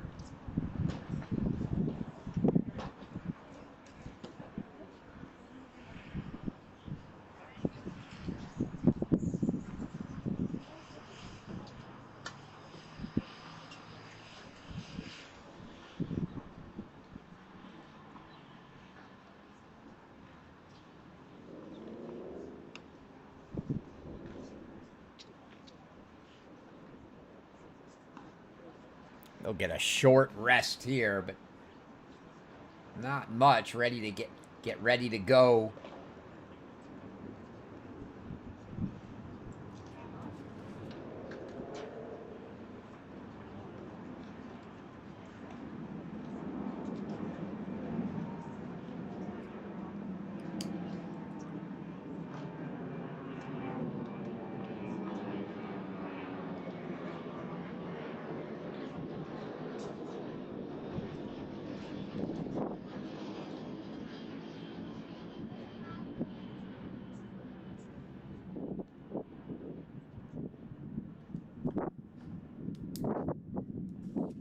See our official come out and measure the net, make sure we're all good.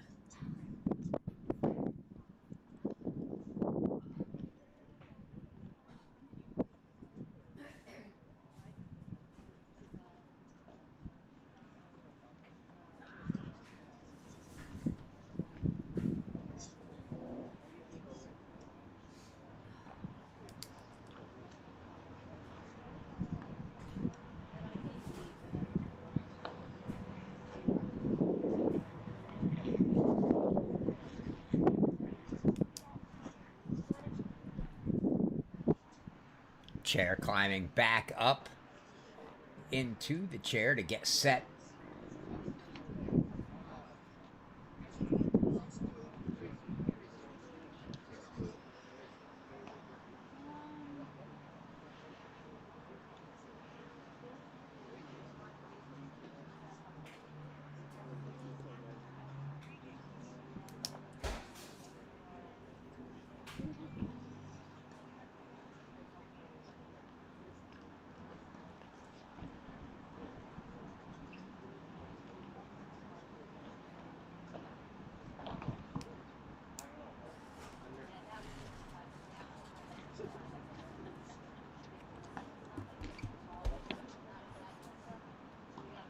The chair's ready to go. The girl's not quite, but nothing else to show you at the moment.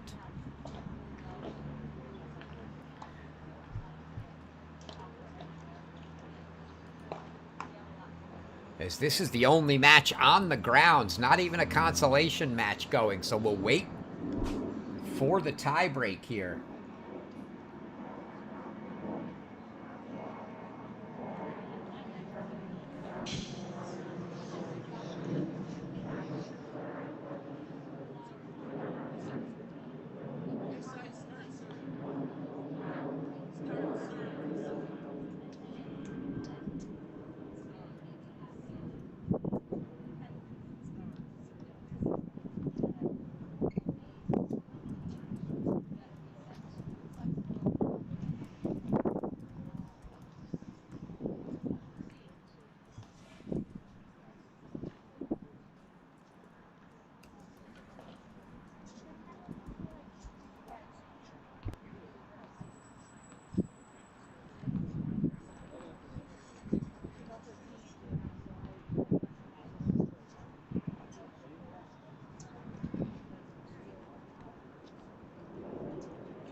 Looks like they're taking their break, even though it's just for a tie break. Or I'm pretty sure it's just for a tie break.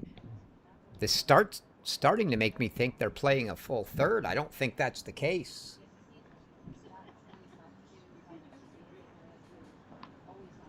But normally, between your second and third sets, when you are playing a full third, you get a 10-minute break. When you play the 10-point tie break, they usually give you like 2 minutes.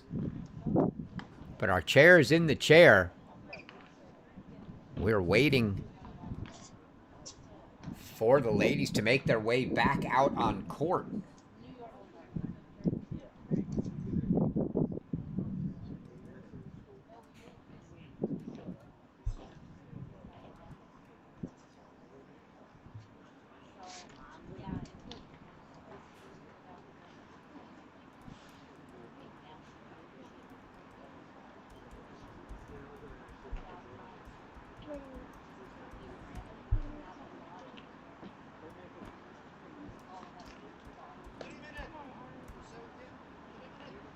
There, you heard the chair say 3 minutes, so they were getting an extended break here.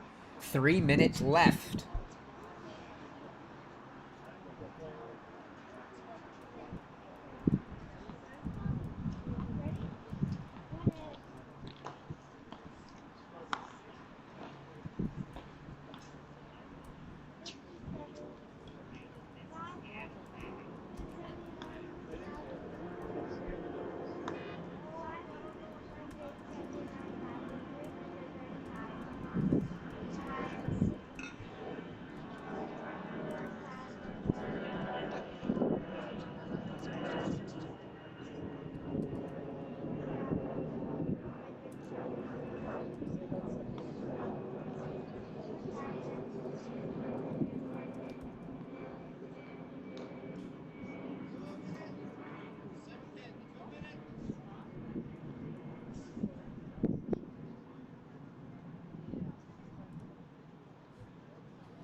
Interesting to see where they went. Maybe just getting out of the sun. Not sure. But you can see not utilizing the benches there. Actually, it looks like Davletsina just over on the bench, back behind the far side of the court. Here come Wen and Cleary there as they make their way back.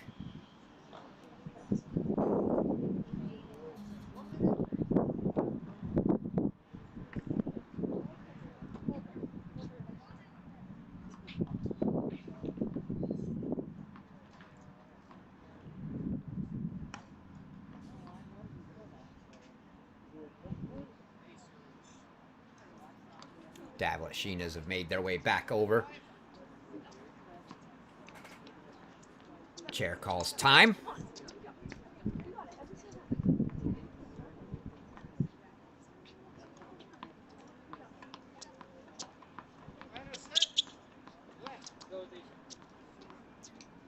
Chair said final set, so maybe it is indeed a full third. We'll find out on the second point.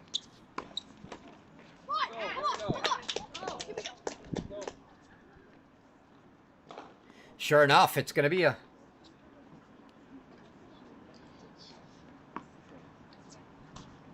full third, even though the scoreboard's gone as if it's a tie break. That can't be right because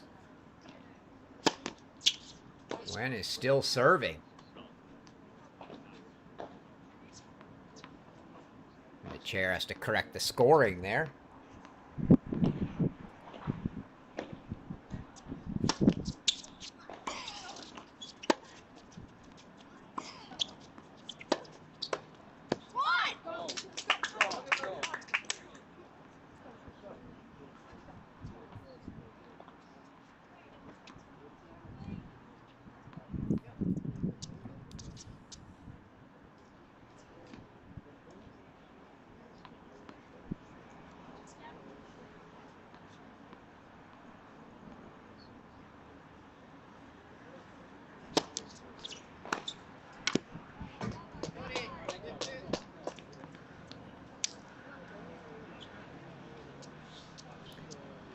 Chair probably trying to figure out how to get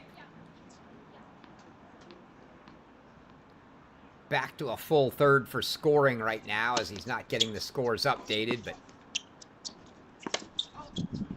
I'm sure he'll get some help.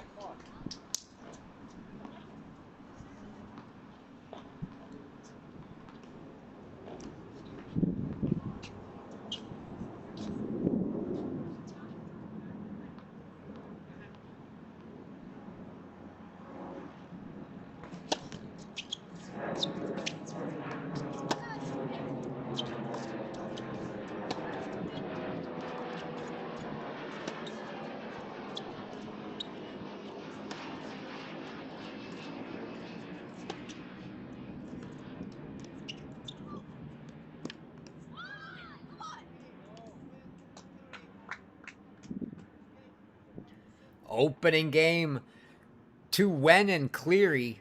See if the score, if they manage to get the score straightened out here. There, he's got it. At least from a game perspective. Not sure if he got the in-game scoring set yet, does our chair, but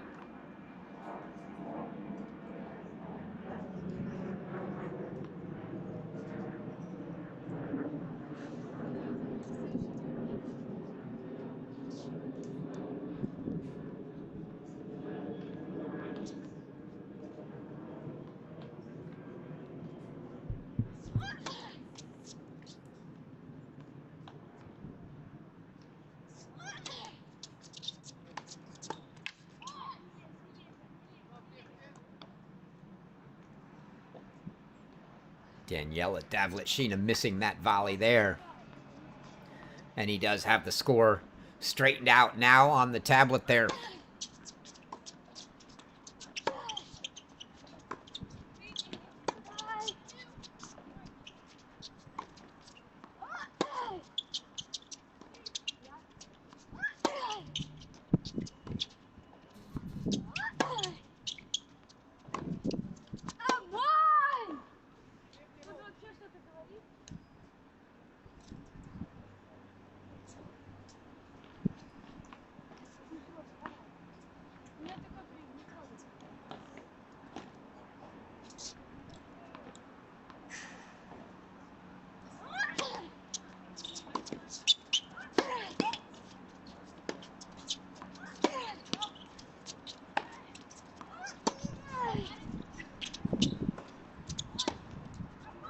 Oh, and that one misses again from Daniela Davletsina.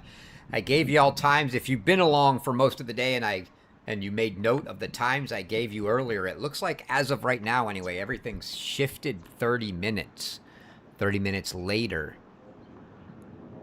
And it looks like it's going to be an 11 a.m. Pacific time start for the 16's singles. 1 p.m. for the 18's singles. And then 3 p.m. for the 16's doubles and 4:30 for the 18's doubles.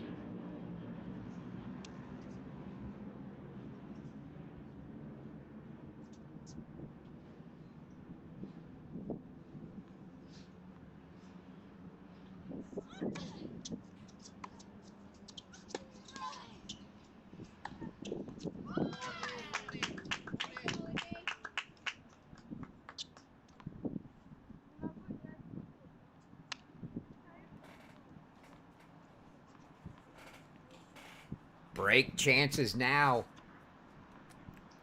for Wen and Cleary to make this set look a little more like the first as far as they're concerned. And the pass down past Daniela Davletsina, and that was a rough game for the service partner as Daniela Davletsina missed a couple volleys and then got passed for the game winner. And Wen and Cleary open up a 2-love lead here in the third.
Badly missed on the volley, and that gives the Davletshinas 4 break chances now here to get it right back and put us back on serve.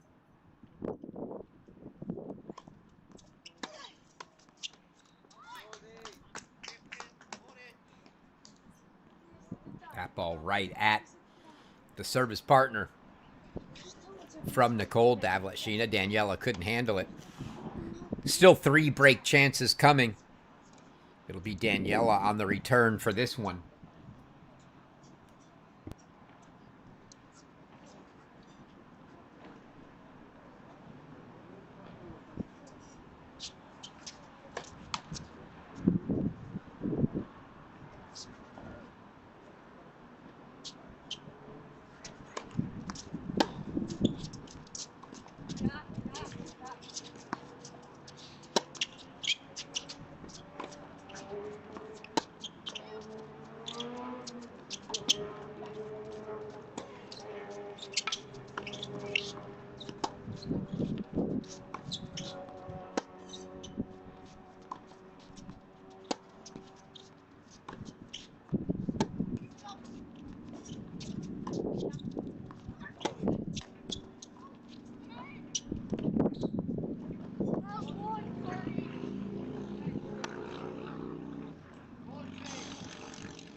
The apologies come from the Davletshinas there, but nonetheless, they get the break back, and we're back on serve at 1-2.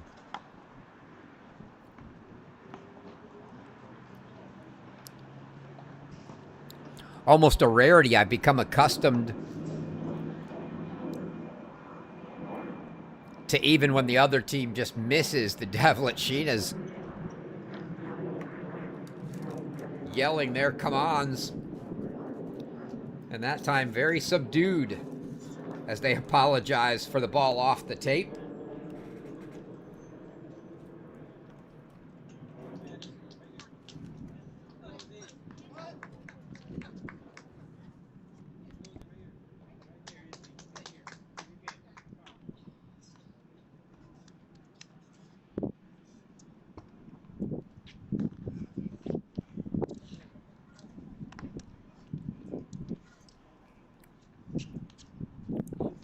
Now it'll be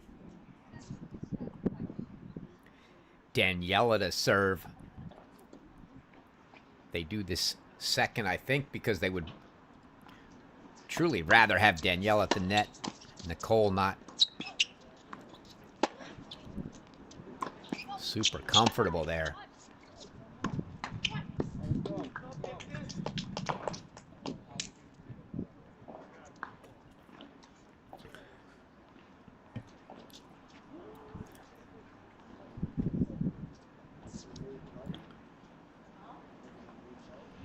Doesn't take much of a specialist to see that she's not super comfortable there, as you saw her in the point hanging out back at the service line instead of anywhere up near the net.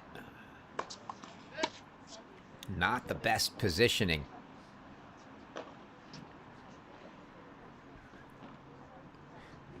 She's also got a foot in the alley here, really covering that doubles line.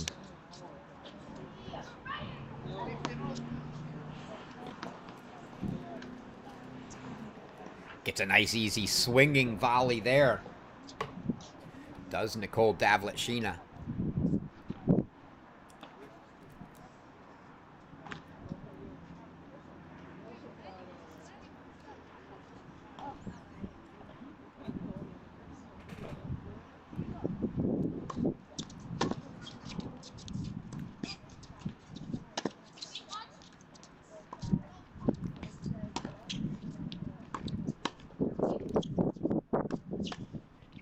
Wow, that was a laser from Daniela Davletshina at Isabel Wen, and she put the volley back like it was nothing. Tremendous hands. Didn't work out in the end as Davletshina dictated, but Those were some quick hands from Wen. Impressive.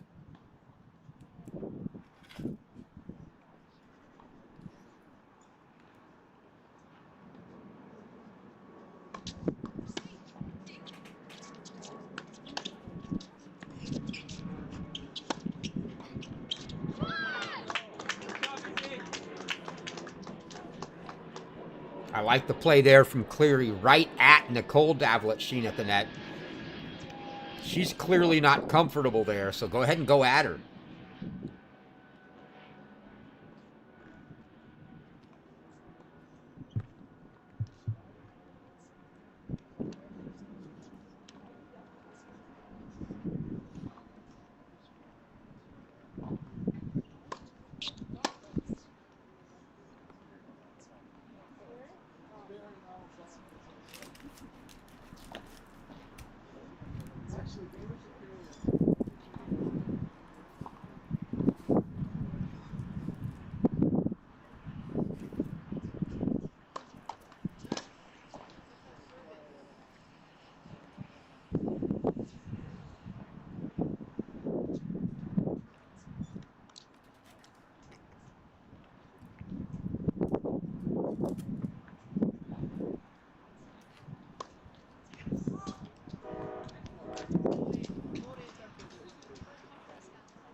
Break chances here. Right back for Wen and Cleary. An opportunity to break both Nicole and Daniela their opening service games of the third. And the double fault gives that break right back. So Wen and Cleary now 3-1 lead here, back up a break. As both of the Davletshinas are broken in their opening service games of the third.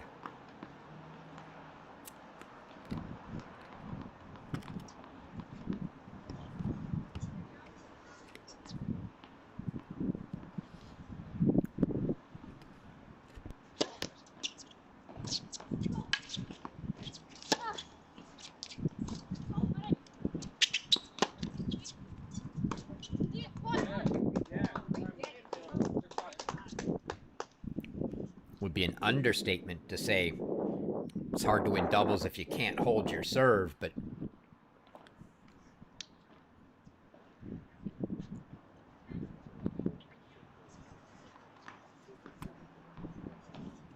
that's where we are right now if you're on the side of the Davletshinas.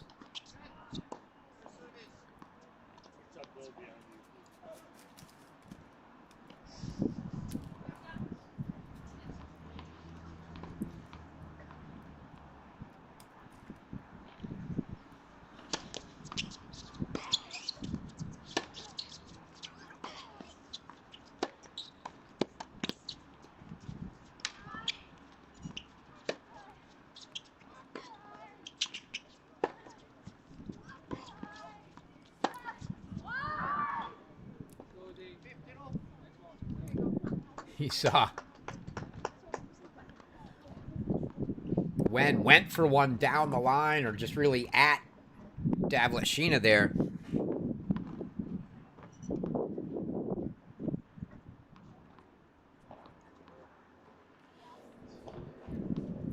Overcooked it.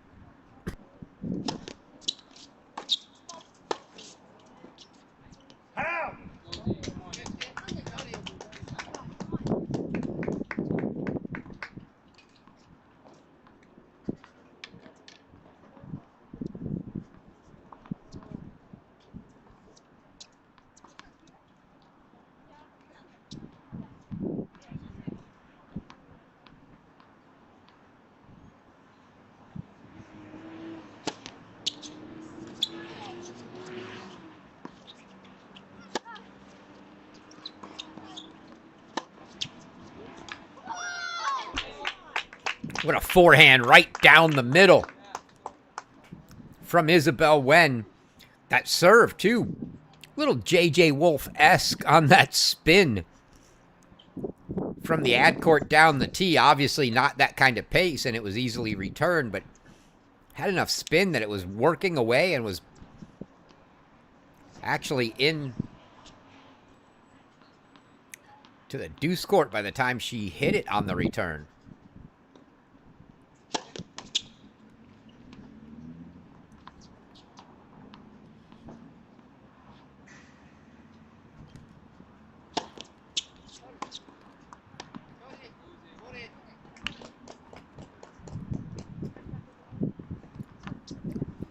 Break chance, though.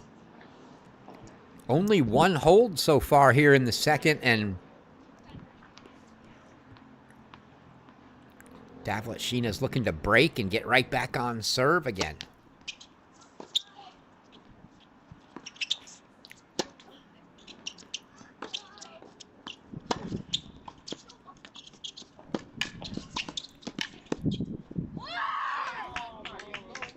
Good hands from Daniela Davletsina, and they do just that. They break. They get back on serve at 2-3 here.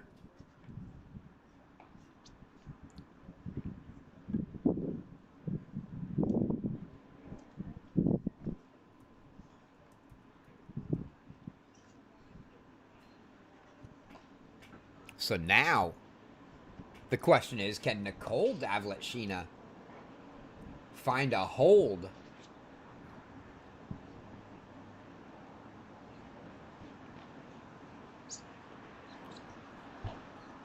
As their two service games, they've been broken in both so far. And this will be the second opportunity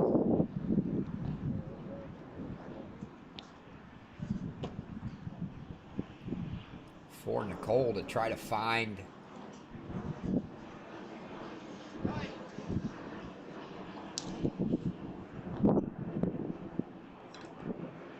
a hold here. Can they get their first hold? We shall see.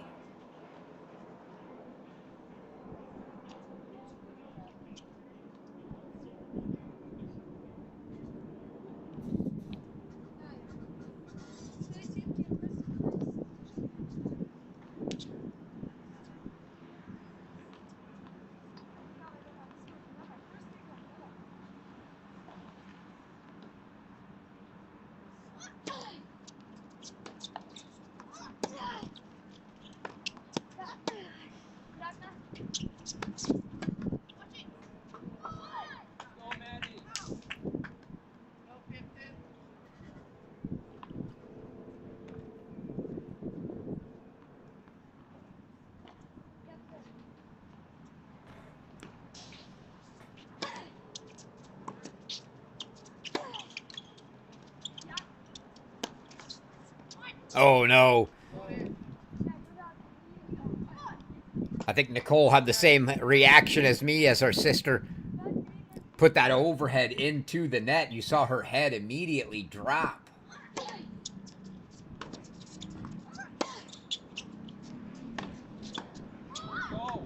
And it's another missed volley at the net for Daniela. And so 4 break chances right back for Wen and Cleary.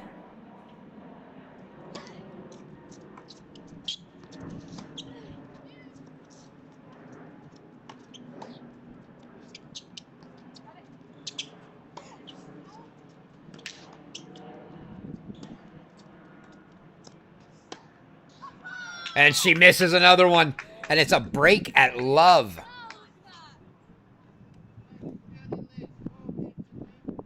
The strength of the Davletsina certainly isn't at the net. Nicole doesn't want to be there. Daniela making it look tough.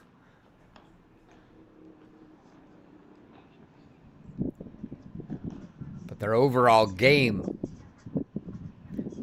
good enough to keep them in there. And when they play back, they're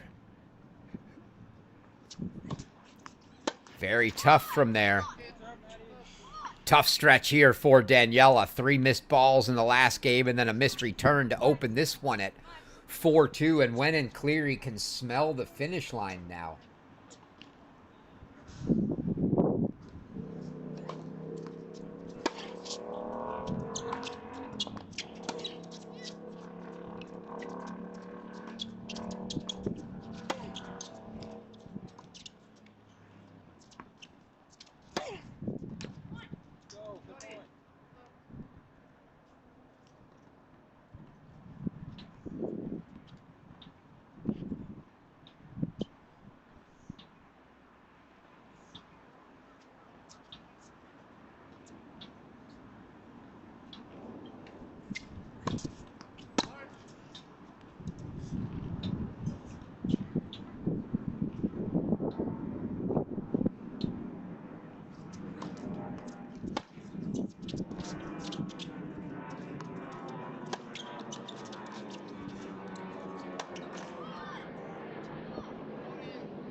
Little redemption there for Daniela. As they went at her a couple times, she responded. Still 40-15 though for Wen and Cleary here.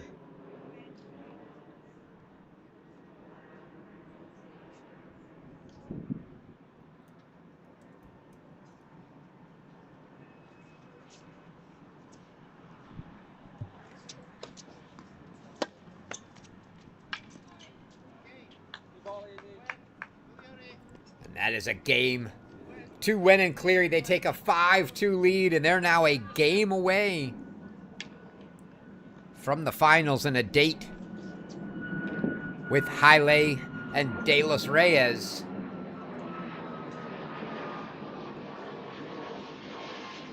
And it's going to take something special to beat those two, if they have been by far the most impressive team here this week.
Cleary puts the first one away.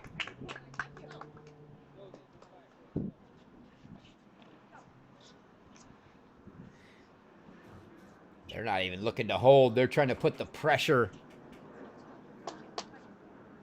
on Daniela Davletsina here on her own serve.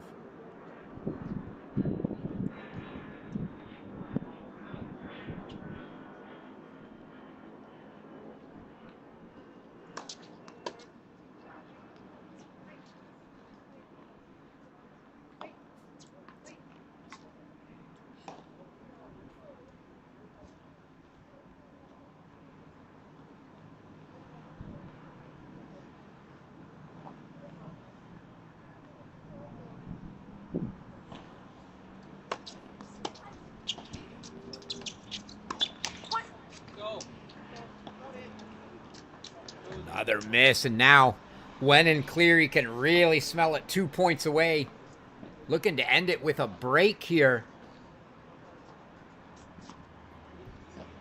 Again, that 16's doubles final slated for 3 p.m. Pacific time tomorrow. 6 p.m. Eastern. It'll be the winner of this match. Right now, certainly looking like Isabel Wen and Madeline Cleary, as they've got a firm hold. But you never know till it's over. Oh, what a poach.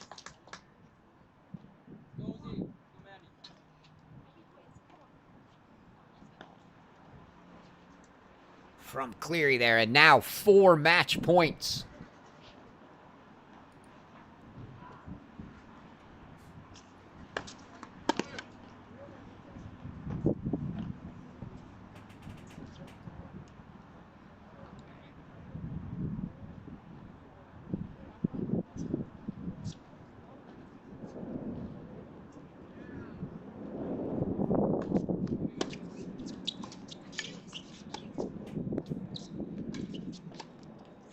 And that is it. What a final game, a break at love. And Isabel Wen and Madeline Cleary are into the doubles final. So your girls 16's doubles final is set. It'll be Isabel Wen and Madeline Cleary taking on Abigail Haile and Olivia De Los Reyes. That one again tomorrow, 3 p.m. Pacific, 6 p.m. Eastern. And that's going to do it for our coverage today. Appreciate y'all joining us for a long 9-hour day on the nose. We started at noon Eastern, 9 a.m. Pacific. It's now 9 p.m. Eastern time. 6 p.m. Pacific. We'll be back again to do it all tomorrow. Until then, I've been your host, Chris Hallihorse. Thanks for joining. You have been watching the 2026 USTA Billie Jean King Girls 16's and 18's National Championships here from the lovely Barnes Tennis Center in San Diego. See you all tomorrow.